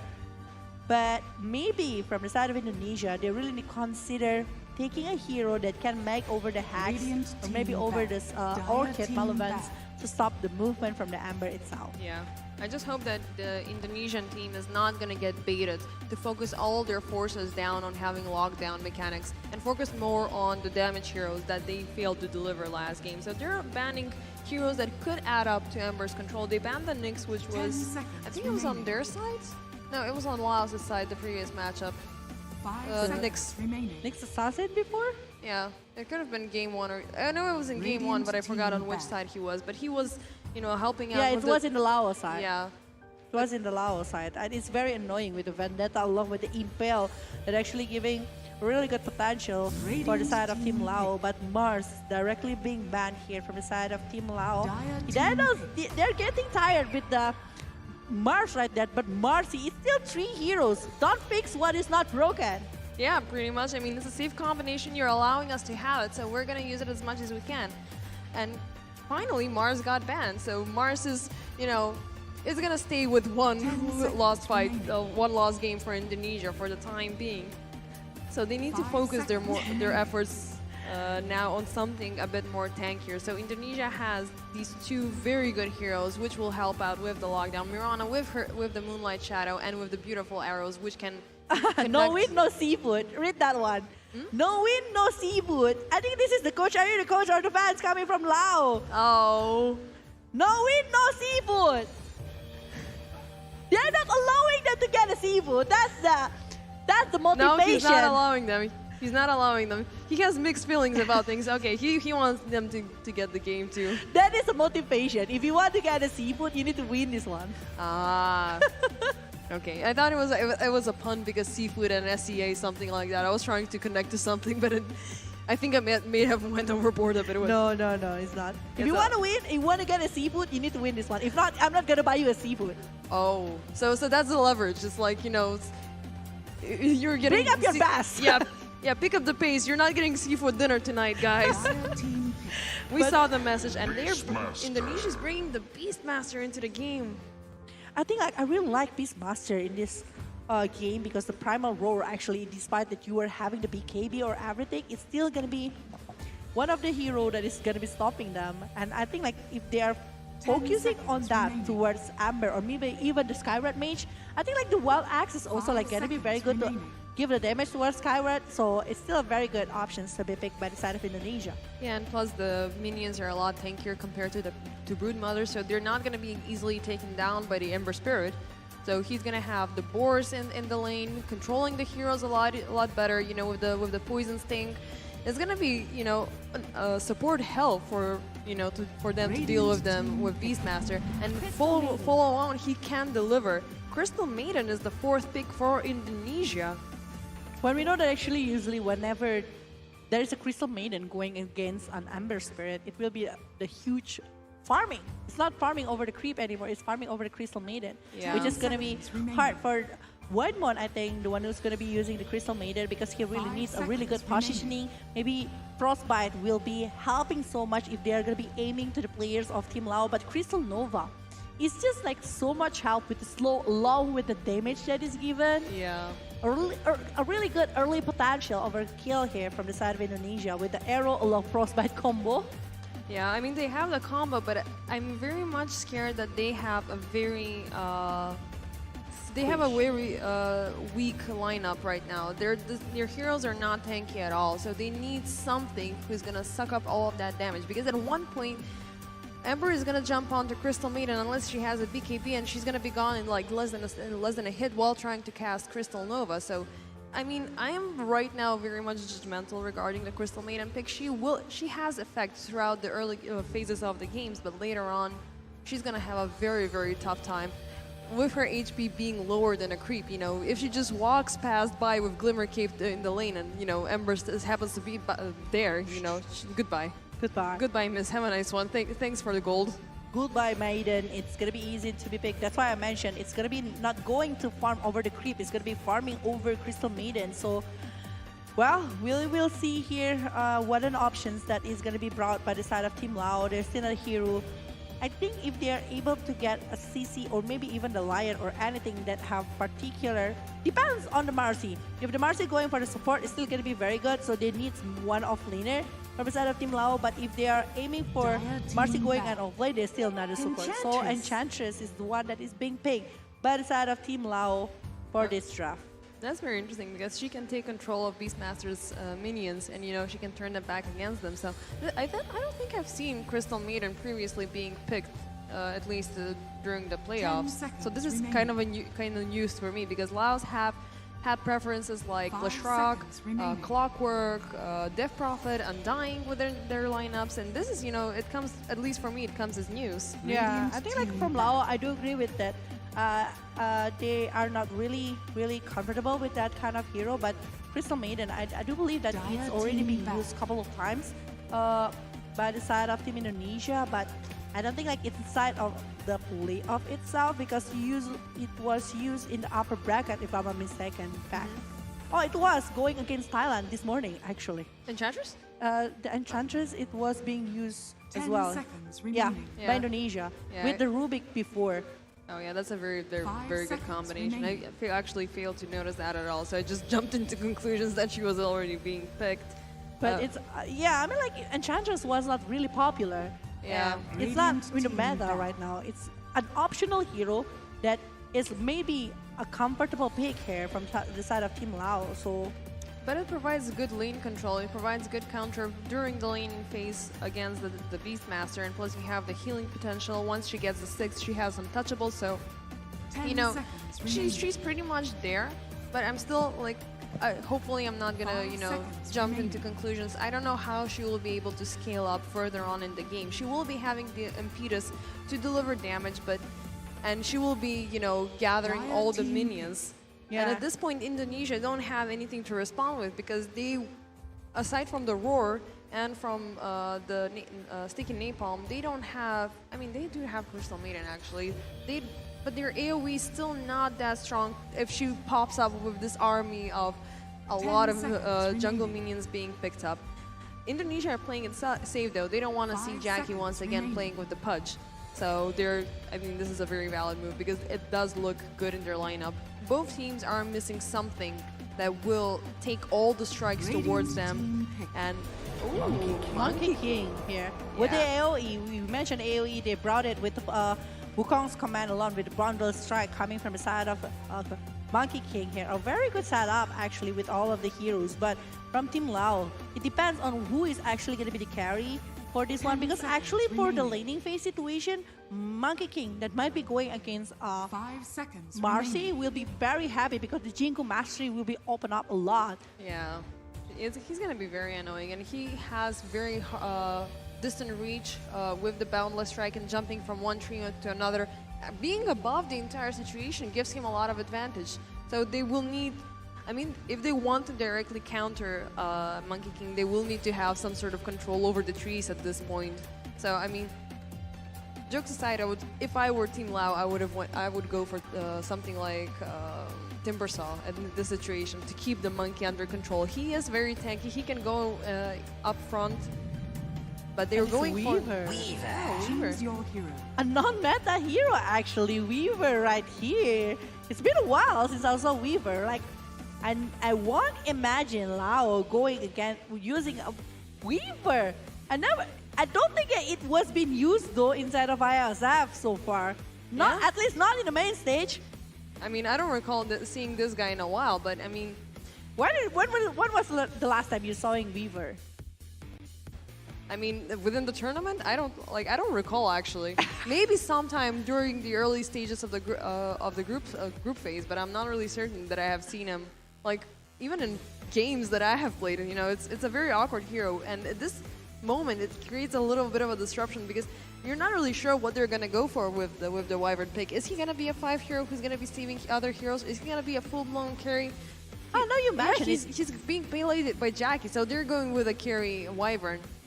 Weaver, so it's gonna very unique Weaver for the carry. It's been a while, ladies and gentlemen. So a very unique draft coming from the side of Team Lao against Team Indonesia right now, and I think like it's a very cheesy strat. It is a very cheesy strat. It's a cheesy strat coming from the side of Team Lao at this moment. So we will see what is actually going for the game 3, because this is the last chance for both of the sides. Yeah, it's all or nothing for Indonesia and for Team Laos, who will match up against Team Philippines. I'm gonna say it again. The SEA victory is secured. You guys are taking the trophy home, like this region. Whoever got it. The games that you guys play compared to the European style of playing is completely insane. You know, you start rotating very early. You have these masterful strategies going on. But only one can be the best, and only one will deserve the place in the grand finals. So here you go. This is the third game between Indonesia versus Lao. Don't forget to give where is the spirit for this third game, ladies and gentlemen? Give it up! Come on, cheer. We can't hear you. Come on. Woo! And also at home, everyone that is watching right now, don't forget to give your support by pausing and commenting over the flag here between Lao flag and also Indonesian flag. Well, for early bounty moment here, I think like both of the sides have the really good moment. 30 seconds to battle. But later, for the big war, I'm really scared about presence coming from Weaver actually, because of the time leads along with the Sukuchi. He's going to be able to easily go away and even rotate more to the other lane. Yeah, we're not seeing a lot of aggression compared to the previous games where we had like even in 40 seconds before the timer, kills already being delivered. So they're playing, I think they're going to be playing a lot more patiently, like compared to what you said, Thailand versus Indonesia. Yeah. They're going to take this one very long. They're going to be, you know, patient with one another. They will be trying to have these microaggressions going on. Like, when needed, they're not going to overextend their fights more than necessary. But we saw the movement from Akito. Akito is just very aggressive player here. He's going for even behind over the tier 2 here. Yeah, he's trying to waste White Moon's time as much as he can. Yeah. To have no support probably in the bottom lane as much as possible. and he did great about it. Because it's working really well. Whitemon was spending quite a lot of time, so actually going for that, while Mikoto still doing really decent job here by stacking over the stick in a bomb. That's all the things that he needs to do going against Ember Spirit in the laning phase. Yeah, and once again, I think we're having a fire situation in the mid lane. We have Bad Rider versus Ember Spirit, so Mikoto is so far having a lot more control compared to BB with the Napalm going on. So he's keeping him under control, mostly because he has a lot more advantage due to being a ranged hero. Yeah. Bug. He has a bug. Yeah, it because happens. I think like for the farming potential, I mean like Bad Rider having the range, well for the Ember Spirit having the melee one and the sticky knock-off, you want to avoid that as much as you can, right? But you can get a stick, you know? Yeah. And you keep on charging the magic stick as much as possible. You get 20 chargers. He thinks he got you, and it's like, no, I'm behind the tower. I'm going to pop this up, one up, and I'm going to still stay alive. So those are those, spamming heroes like Bad Rider and Ember. Bristleback, for Bristleback. example, which you can just get this very super cheap item, and it could save your life. Don't even bother buying a Fairy Fire at one point. You're going to have the magic stick available. Because fire is only one-time use when the magic stick or magic wand can last longer rather than that. And plus it has stats on it, so that's helping out on during the long... Well, that's in the long run. You're eventually going to swap it off unless you're building it towards a Holy Locket. At least helping you in the last 10, 15 minutes of game, so it's still going to be very, very decent if they are aiming for that and buying over the magic stick or maybe even the magic wand. But Marcy, again, it's like a very, very strong pick here coming from the side of team Lao right now. I do feel like the rebound that is using the School Basher actually like quite unstoppable. Yeah, we failed to commentate on the Basher Marcy the previous game, which was very much effective. Like you take somebody down, you just give them one punch, and the Basher is gonna proc at one point, so it's gonna be very easy to secure those kills going on. Yeah, so we're back to the game here. Go between Lao and also Indonesia in the third game between those of two teams that is playing at this moment. Well, for the laning phase situation, from the side of Marcy, doing a really great job actually going against. So the Marcy is going against a Crystal Maiden, I think, in the bottom lane. Yeah, I think. No, actually, I think it's in. Wait, hold on. I think it's going. Yeah, it is Crystal Maiden. Crystal Maiden in the offlane support, which is quite interesting. Because usually it will be with the carry, right? But I think like they really want to have over the very aggressive movement here with the Mirana going into the lead of the Monkey King. Yeah. Well, yeah. Yeah, it's Mirana with Monkey King up in the top lane, which adds two disables to the equation of the lane. And they have Marcy, which, I think they can control her a lot easier with these two heroes. And yeah, I love that the shape-shifting that he does. Yeah, to avoid things, right? Yeah. And it's actually really well so far. Jokam is actually very aggressive. Try to poke the damage towards Nevermind, but it's still going to be there. Oh, Akito looking in danger. They connect with the two stuns, and the first blood goes for Team Indonesia. And Dreamo Chow is the one that's taking it. That is another highlight because it's helping the growth coming from Monkey King. I do feel like Monkey King doesn't need a lot of things, but rebound. Oh, never mind. More aggression going towards him. They're trying to punish LAOS for their aggression. They saw Akito moving around a lot during the start of the game, and they know he's gonna try to be as nosy as possible, trying to plant wards everywhere he can. And still, they're abusing the fact that he's really squishy during the start, and they're not gonna give him the pleasure of doing anything that he wants. Mikoto not having, they're now at 4th level, both of them. Both of them. Yeah. So it's still pretty decent from coming from the side of, actually, from the side of Ember Spirit. He's having quite a hard time to go for it because the last hit deny that happened from the side of Bad Rider. But I think like it's still going to be very decent in the middle game. Later he will catch up with a lot of stuff with Train Chain, maybe Maelstrom as the progress of the item coming from the side of Ember Spirit. But in the bottom lane, actually Jackie is the one that I'm worrying of. Despite that he's having a really good last hit to the laning and everything, but he is actually going to be a very easy target, maybe, from the side of Team Indonesia because of the Primal Roar along with the Frostbite that might be aimed to the side of this Weaver. Yeah, I mean, he's gonna have a very difficult time until he reaches, you know, level 6 and he has the time lapse as a safety mechanism to get around the situation. But both Beastmaster and Crystal Maiden are holding him under the tower, you know, pushing him as much as he can. Oh, an excellent connection with the arrow. Nevermind is looking pretty low. Pops the stick. Is he gonna try to deny himself? And he fails. Dreamocell manages to get another kill for Indonesia. It's a second kill in the hand of a carry from Indonesian side. And LAO need to do something. Maybe they will need to actually dive in. And maybe that's the purpose having the Enchantress to actually have the help towards Jackie with a heal. Because Jackie really needs the help. Maybe because of the pulse coming from the Wild Axis and also the Crystal Maiden, Crystal Nova. So yeah, she provides a lot of sustainability for this hero in the game. And eventually once they start picking up, oh, Akito looking pretty low. One more arrow is needed. The leap is there, but yes, and the kill is secured. Another kill for Team Indonesia.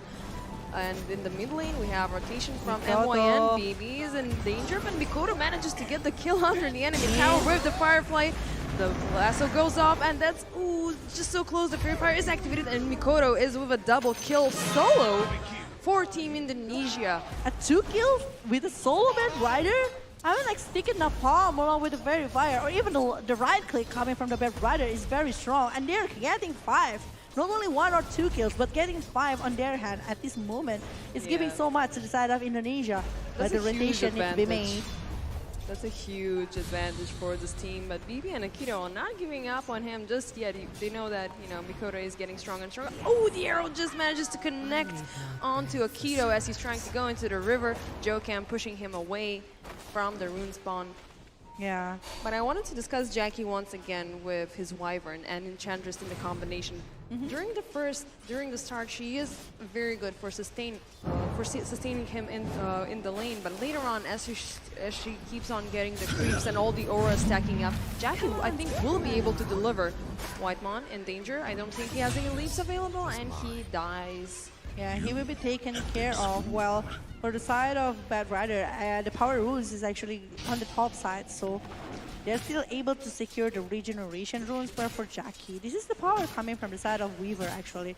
Because Weaver with the Tsukuchi is just going to be able to maybe dive in, maybe try to get something, give some damage towards the opponent side. But presence coming from Bad Rider, to be honest, was a 50-50 condition if you're going against a Weaver. If you're able to burst him down, it's good. But if it's not, oops. Oh, never mind. Once again in danger. You're in the wrong side of the lane, buddy. You're in our jungle. You're gonna get punished. Dreamocell keeps on jumping, secures another kill over the Marcy. 3 kills so far in the hand of this Bad Rider and getting so much problem. I mean, like in the early situation, you have the Brimor's Child getting over the killing spree and maybe going for the Echo Saber to actually help with the Jingo Mastery. He even have the level 6 with the Wukong's command, but he haven't even used it and already getting so much stuff on his hand. Whitemon is actually a really good combo. Oh no, actually at first it was Jokam that actually have a really good combo with the Boundless Strike along with the arrow to the side of this Monkey King. But yeah, I think he's more focusing on his right clicks. The Wukong command is going to come later because he doesn't really need to force out to scale that spell anytime soon because they're not getting involved in the team fights. He wants to keep just one hero under control, and with the Jingo Mastery, there's a lot more damage just popping up. So they're playing a lot better right now. Indonesia has a very, very good start at this moment. Oh, Jokam finding MYN, sneaking around in the enemy jungle, trying to heal as much as he can. Is there an attempt to deny? No, Mikoto manages to secure the kill and get his precious stacks. Yeah, he will get the stacks, he will get the Boots of Travel, or maybe even the Blink Dagger to open an initiation towards the side of LAO. While Womi, I think he really wants to cut the wave here from the side of Team LAO and try to drag it somewhere, giving the pressure towards Jackie because Jackie was having his good time to even do some farm in this lane. Mikoto is getting a lot of farm. I'm looking at the last hits and denies with 66 last hits compared to 39. Womi in danger. There's a full team rotation trying to take down the Beastmaster. He's trying to run away. Silence, no mana. Getting close to the tower, but he gets rooted down. Not having an easy time. Mikoto is being pressured right now. He's trying to withdraw as much as he can, and LAOS are giving up. One kill is enough for the time being. We're not gonna try to force anything far more than that. Yeah, I think like counting that wave is actually a very 50-50 condition. It can be really good from the side of Team Indonesia, but also can be a very risky situation. But in the mid lane, Frederick. Yeah, that's an excellent connection with the Frostbite and the arrow and the loss of back towards the tower. Never mind, falls once again. Indonesia are ready to face Marcia this time. They know how to take her down. They know Nevermind. I think it was Nevermind once again that played. I think it was personal. Yeah, it was personal at this point. Because before they were being picked off a lot of time by this Marcy, and they was like, I will take it as a personal thing, and I will try to drag you down, and they did it really well. Once again, Whiteman with Joe Cam, connecting the Frostbite with the arrow, but BB and Jackie are here to respond. Jackie's here with the damage, they're taking down Whitemon, and Mirana goes down as well. The punishment is real. Yeah, I mean, like, it's two support rotating, try to get a kill here towards not a support, but the causes that they are doing is actually pretty huge, and it was given to the side of Team Lao. Really good space here to the side of Team Mochel, despite all of the things that happened in the jungle of the side of Team Lao. The network is actually still showing for the Monkey King along with the Bat Rider to stay on the top of the list. Oh, there he finds Jackie with the Boundless Strike, following up with the Primal Roar, still keeping him stunned. Whiteman, oh, he manages to get in time, but not enough. They have detection and they take down Jackie. Oh, it's a big kill here towards Jackie on the safe lane of the Team Lao, and they might be going for a very good, aggressive towards the objective, because if they're able to secure maybe like 30% or 50% over the HP over the tower, it's going to be like super great. Plus they have the Beastmaster, so I think like it's going to be faster for them to do objective movement here from the side of Team Indonesia. Well, for Mean here, I think like Mean really wants to get something in exchange. Yeah, he's trying to get the army up and running slowly by slowly, but he's still at level 4, so he has been delivering his duties as lane support, but, you know, I'm still not seeing him. I'm trying to, you know, excuse his, you know, presence by being a boost for Jackie, but both of them feel very awkward in the LAOS lineup for some reason. Like, I'm still cannot wrap my hand around it. Because of the Weaver, right? Because it's not really a useful, along with the Enchantress, it's not a very typical kind of heroes that is being used, but this is not looking good. Dreamocell, do they know where they is? Chasing down Wami, they manage to connect to the chain. Mr. Claire goes down and they take down the Beastmaster.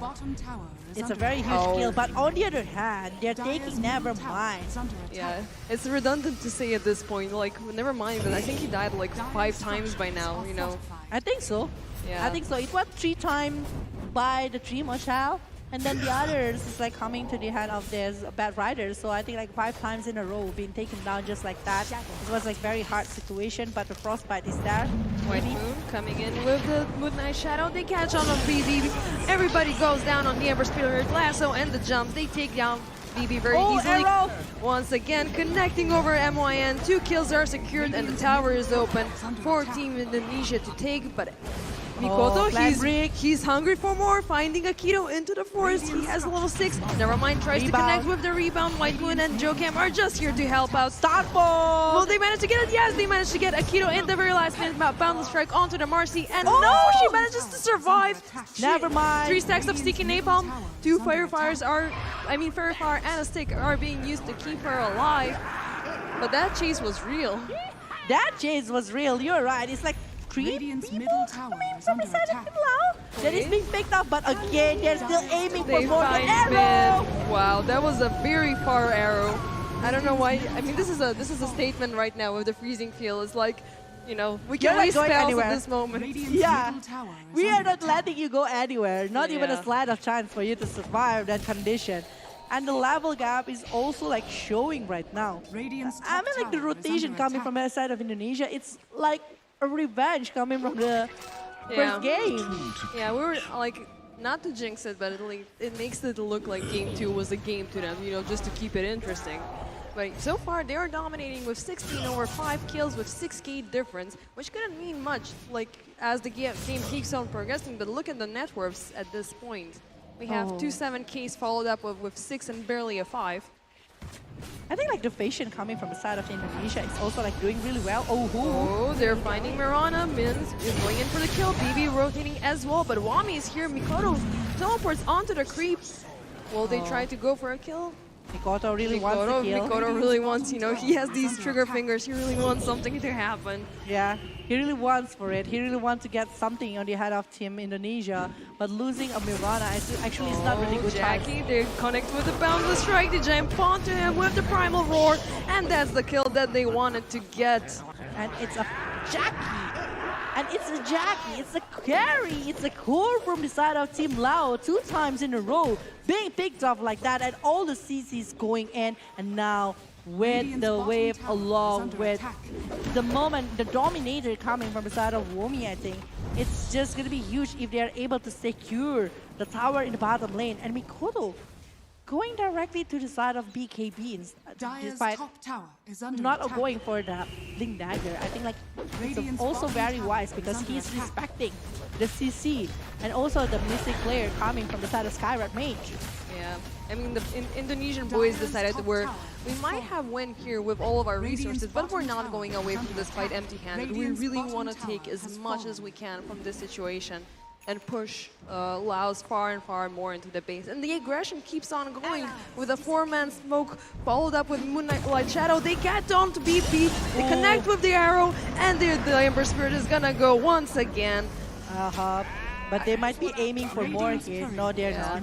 They're gonna be taking the ancient stacks. Yeah, that's a big win. They took the stacks. They took the courier. Yeah, they took the courier from Akito. Oh, that is a huge thing because it's like 3 stacks, I guess. It's 2 or 3, but it's still very huge stacks here to the side of Indonesia, and it was given to the Bat Rider. The one is actually very free to get something that he wants. He already finishing off maybe even finishing off the BKB at this moment. I think they found something over there running around in the jungle. Men, do they have anything to counter it? Oh no. They're not gonna cancel that TP. He's gonna run away freely. Yeah, they're keeping LAOS under a lot of control, and you know, taking away those stacks is a huge economic benefit for Indonesia. So you know, I mean, Mikoto has been farming like insane throughout this entire game. Like he has Boots of Travel, which he uses to teleport onto the creeps of Beastmaster. But White Moon is not having such a nice time. He's being targeted down by Akito. Oh, White Moon is down here by the hand of Team Lao, while Mikoto is just like having quite a hard time. He unable to open up something, but oh, Dimochao. He's having a bit of a hard time, but Joe Cam is here to help out, and he goes back towards the Fire Remnant, not really willing to devote onto this. Because the Jingo Master is active. If he is using the Bundle Strike or even Wukong's Command, it's going to be very heavy for the side of the Amber Spirit. So it's safer to go that way rather than forcing the stuff here to the side of Team Indonesia. Milestone is done in the hand of Amber Spirit, so in terms of farming, I think like BP gonna be catching up quite fast here. But Rimochel, the power over the objective gameplay and also the ability to chase down over the towers is just being shown with the Dominator in the head of this. Oh, they see where Jackie is. They're having a rotation right now with the Mirana. Is Jackie where this is going to happen? I'm not really sure. But they found Min. They found him with the Boundless Strike, connecting with the Wukong's Command. BP is also here, and they're keeping a distance away. Just 1 kill for the time being. Yeah, I think like securing as much as they can to the side of the Monkey King is going to be great. But there is another movement that's happening right now. They're still looking for something, but Mikoto is not aware about the positions coming from Jackie. So I think like Jackie is still going to be very safe. Well, for a White Mon, I think like he is going to help Primochel no matter what happened. And I don't think like they will play quite aggressive because they don't have any resources, such as a freezing field along with the Wukong's Command. So I think like they want to get maybe over the jungle, maybe try to get something else. And if they are able to secure 1 or 2 kills, especially towards the Amber or even the Skyrat Mage, they are needed to go over the Roshan. Yeah, and Jackie lost a lot of time during trying to dodge and juke the situation, which is really bad because he's really right now slacking in terms of farm, which is, you know, it keeps on making it more and more awkward for him. Like, we're anticipating a very long team game right now. Dreamo Challenge Yeah, there was a lot of bees being used just for safety, but Dreamochel is not getting along that easily. He's going in with the boundless strike over Akito, but the reinforcements are not there yet, so he's not gonna devote 100% towards the kill. But, yeah, I mean, so far, it seems very one-sided in favor of Indonesia. Yeah. We're hoping for a bigger fight, you know? I'm hoping for a lot more. LAOS, where's your response, boys? Give us something. Because they still, like, maybe they're not really ready because of the item that they don't have, but if the Aegis of Immortal is in the hand of Team Indonesia, it's going to be harder for Team LAOS to actually going for a big fire because they don't have any kind of big things aside of pick off combination on the head of this Mercy Skyward Mage along with the Enchantress. But if they're able to drag the game, the sustainability from the Ember Spirit actually going to be giving a lot of damage to the side of Indonesia. So yeah. We're just hoping that Amber actually going to be able to recover from this kind of condition with the Maelstrom especially on his hand. So I don't think like it's going to be very hard for him to recover because he's on the 8,000. Hopefully he got proper one. Ooh! Oh, Mystic Flare, they find Dreamochel, but he still has the... Well, he just got the Aegis, so he's not that very much worried about the situation. Woming with the Primal Roar. But there's still no backup. Wukong Seman is being used, but he's all by himself. The Monkey King gets taken down. All the gold has been shared. Oh, yeah. And it's 250 gold plus after taking the Dominator's Reap just now. It's a huge swing actually to the side of Team Lao after getting Dreamochel. I think like it's quite Mikoto finding the Enchantress, trying to get something back out of the situation, and that's one kill in return. I don't think like it's a very good positioning coming from the side of the Dreamochel to be picked off like that with the rebound maybe coming from the side of Marcy. It's still a very good setup coming from the side of Lao. A really good one even because they are not using so much resources for taking over the Aegis and they are able to take over the heal right there. Oh, BB looking in trouble. He tries to TP away. No, actually it's Mikoto coming in. Gets him with the Flaming Lasso, brings him back to the other guys, and boom, that's a secure kill for Team Indonesia. Jackie, what are you doing there, my friend? There's 4 guys chasing you around the trees. He tries to run away with the Shikuchi, but no, he uses the glide here to create some distance, but Mikoto, he's not giving up on that kill. Tries to follow him as much as he can with the Firefly. Throwing sticky enables. Can he see him? No, he goes off on the other side of the lane, hiding into the trees, but no, Mikoto is still not giving up. Using the time lapse to come back, but he has been dusted this time. We see you this time. My friend. Oh no, it almost misses just by an inch. But the thinking about still that flame freak as well. He's trying to run away. The dust just expired. They can't see it, but he used another one, and Jackie is dead after a long chase. Long chase, but still worth it. Still, it's a carry that is being taken care of, and again, they are aiming for this Enchantress. They don't have anything to cancel that TP. Yeah. The Smash Primal Bears Beast was ready though, but it's quite far to actually doing the Primal Roar, and I don't think like it's really worth it because it's a support. If he's using a big resources like that, but push! Ooh, just so close. A lucky Fire Remnant. And it's a very good Fire Remnant coming from the side of Amber's. Oh, the Primal Roar! Yeah, there's the Primal Roar connecting onto BB. There we have the Crystal Nova, but no. We still don't have any heroes dead yet, but never mind. Punches White Moon down with the BKB, taking away the support for Team Indonesia. Are they trying to push this through? Joe Cam keeps on forcing the tower, but they're gonna retreat a bit. They are unable to get something from that movement, even letting one kill happen to the side of Team Lao. While for the side of Team Indonesia, they're still focusing over the push here. The Golem is there in the head of this Beastmaster. This Beastmaster wants to finish off over the pipe of inside. Oh, Boundless Strike, but nah. No kill. He's just trying to, you know, dance around with the enemy. Yeah. I think like the setup was really good coming from the side of Indonesia, but the damage is not there yet. Maybe because of the Mako King is not ready to do some work, but there is something that they do though. The Moonlight Shadow is being popped, but Jackie. Yeah, they know. They know. They just like, I don't want to fight this one. So yeah, I'm going back. I mean, it was fun for me to run around, but this time they're pretty close, and they will chase me if I go down to base. I'm just gonna retreat completely. We have a comparison right now between Mikoto and BB. Like, Mikoto playing his absolute best right now with the Bad Rider, completely disabling BB from what we've seen in the previous games with Ember Spirit. Yeah. So right now we are coming to the 23 minutes. It's 23:49 in the hand of Lao along with Indonesia. Oh, they managed to glide near Mikoto, connecting. They see where he's at, but they're not just gonna get baited outside of the base. They really want to get a kill over Jackie, but they really need to burst him down. So if they're using the Primal Roar, the chain stuns need to connect it to have something. Oh, he manages to find BB, connecting with the lasso and the Primal Roar. He goes down, no buyback available. Akito going next. Mikoto with the double damage and the sticky nipple. Oh, they missed just by an inch, but Jokam jumps onto the high ground. They're not really going to force kill. it. Yeah, but they really want to kill just now, so they are aiming for that previously. But the Hawk will be eliminated. They don't want another fission from the side of these Beastmaster, but they are still going for the high ground. They're still going to be trying something because there is no Amber in the hand of this 15 seconds. So they're taking the chances. The wave is there. There is a creep. There is fortified that is being forced to be used. Yeah, trying to buy some time. But there's Gleipnir goes off again. But Wukong Command tries to create a distance. He's not going to allow them to stop their mission from getting the racks. Oh, Ember Spirit is back into the picture. Dreamo Cell still forcing the barracks. But here we have BB jumping onto Team Indonesia. Bursting Mirana completely, trying to chase White Moon as much as he can. Never mind with the BKB. Survives the fight. White Moon not having that easy time. 2 kills are secured for Team LAOS. Lomi will it manage to find him? No, he TPs away just in time. This is what you mentioned actually in the drafting situation.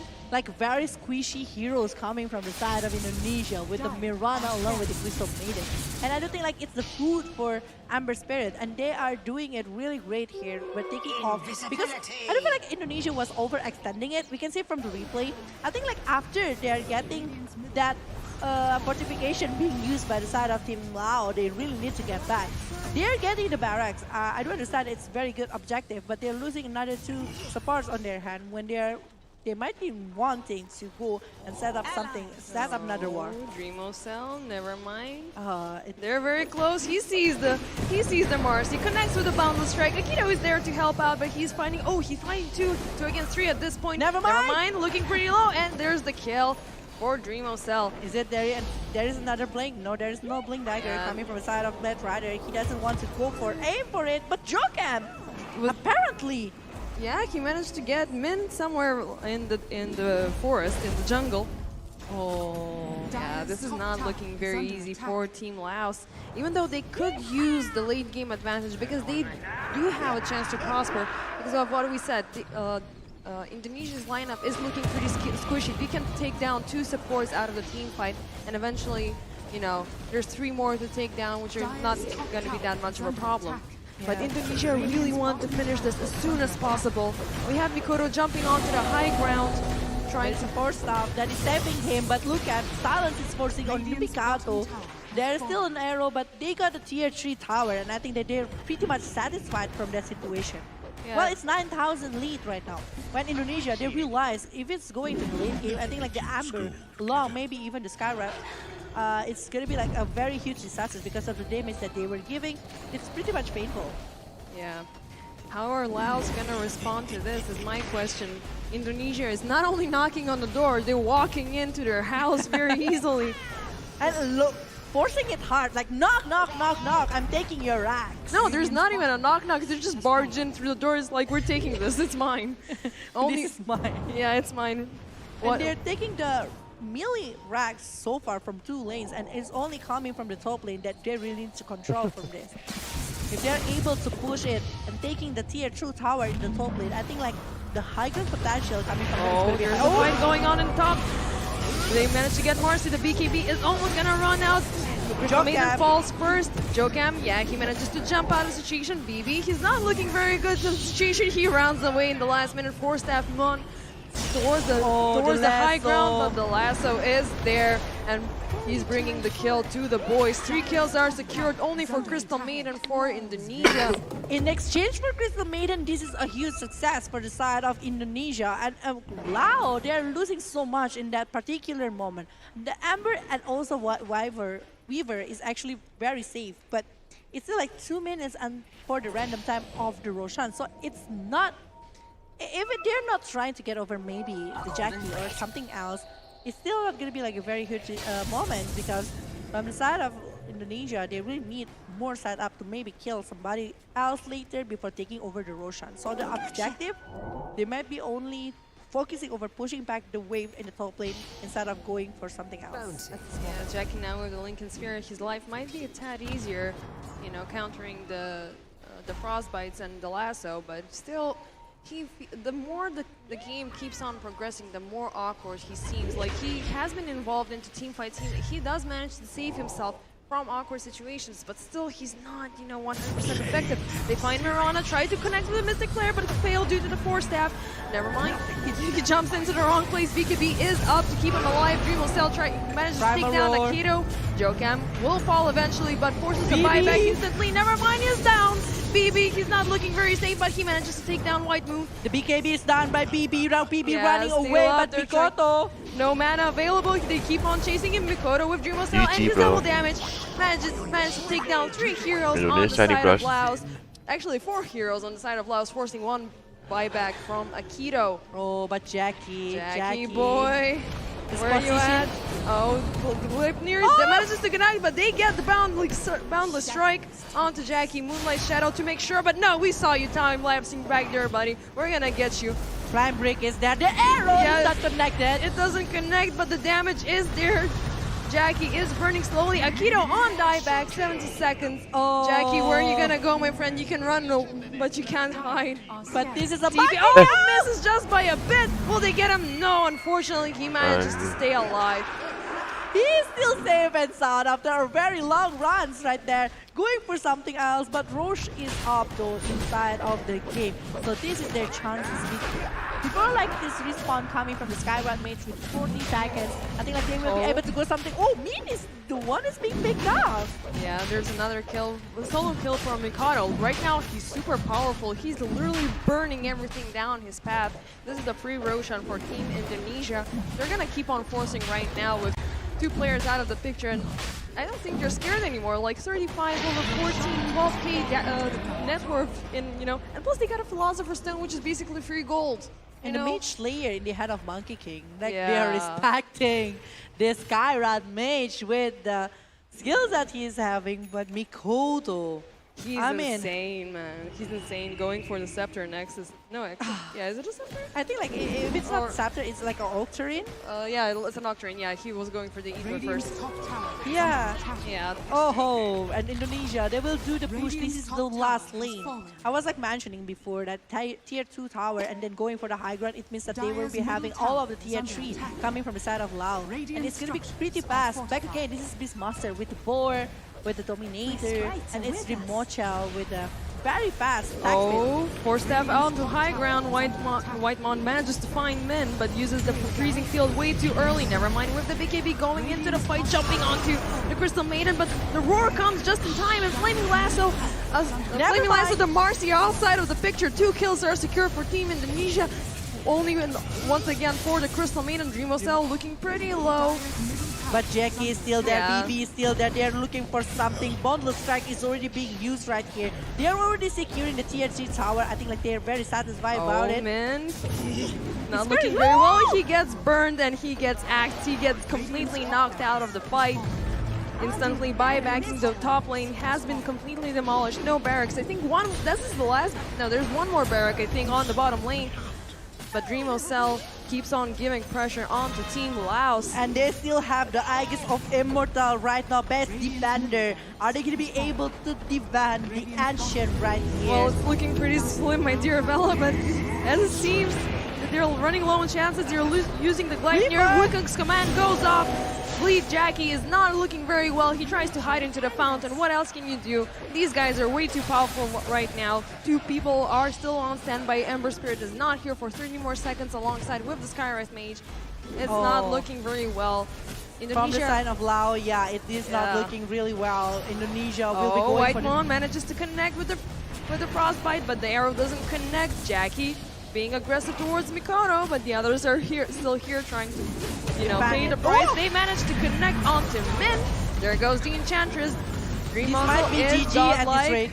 Yeah, Marcy trying to secure the space as much as she can, GG. but it's not looking very well. She's gonna fall just like... No, she's not gonna fall just yet. Congratulations Indonesia. Mochal will be Nice. forcing maybe to get over the CN4 BB is tower. back. BB is back. White Moon doesn't manage to get four stabbed out of the Dream Mochal will be taken, and the Aegis is gone right now. Base defender. Oh my god. Darrow! It's not connected to somebody, but it doesn't Dream Mochal- connect, but they don't need anything. Like, they've almost killed everybody. Only the tier 4s remain. LAOS are still not calling the GGs. They're going down my the God. proper way. One my tier 4 God. goes down, so does the other. This has not Dream been Mochal. a long fight for Indonesia. GG. Now they're forcing Jackie up into the fountain. The throne is under attack, and GG is being called. And Indonesia is the second grand finalist of the IESF World Esports Championship. Oh my god, it seems that there is no seafood for player from Laos right for tonight. Yeah. But it's a very, very good comeback coming from side of Indonesia after losing the game 2. And now they are taking their place into the grand final against Philippines. Which is quite hard because Philippines already securing 1 point, but they are able to do a lot of comeback for this match. And that is one of our hosts, Gary Eka. Yeah, that he's is so actually happy about this. Like, he's so happy Indonesia survived through the lower bracket, securing the position into the grand finals. I mean, the grand finals are going to be amazing. 2 extremely resilient and powerful forces meeting, and there are your heroes, Indonesia. Give it up for the boys.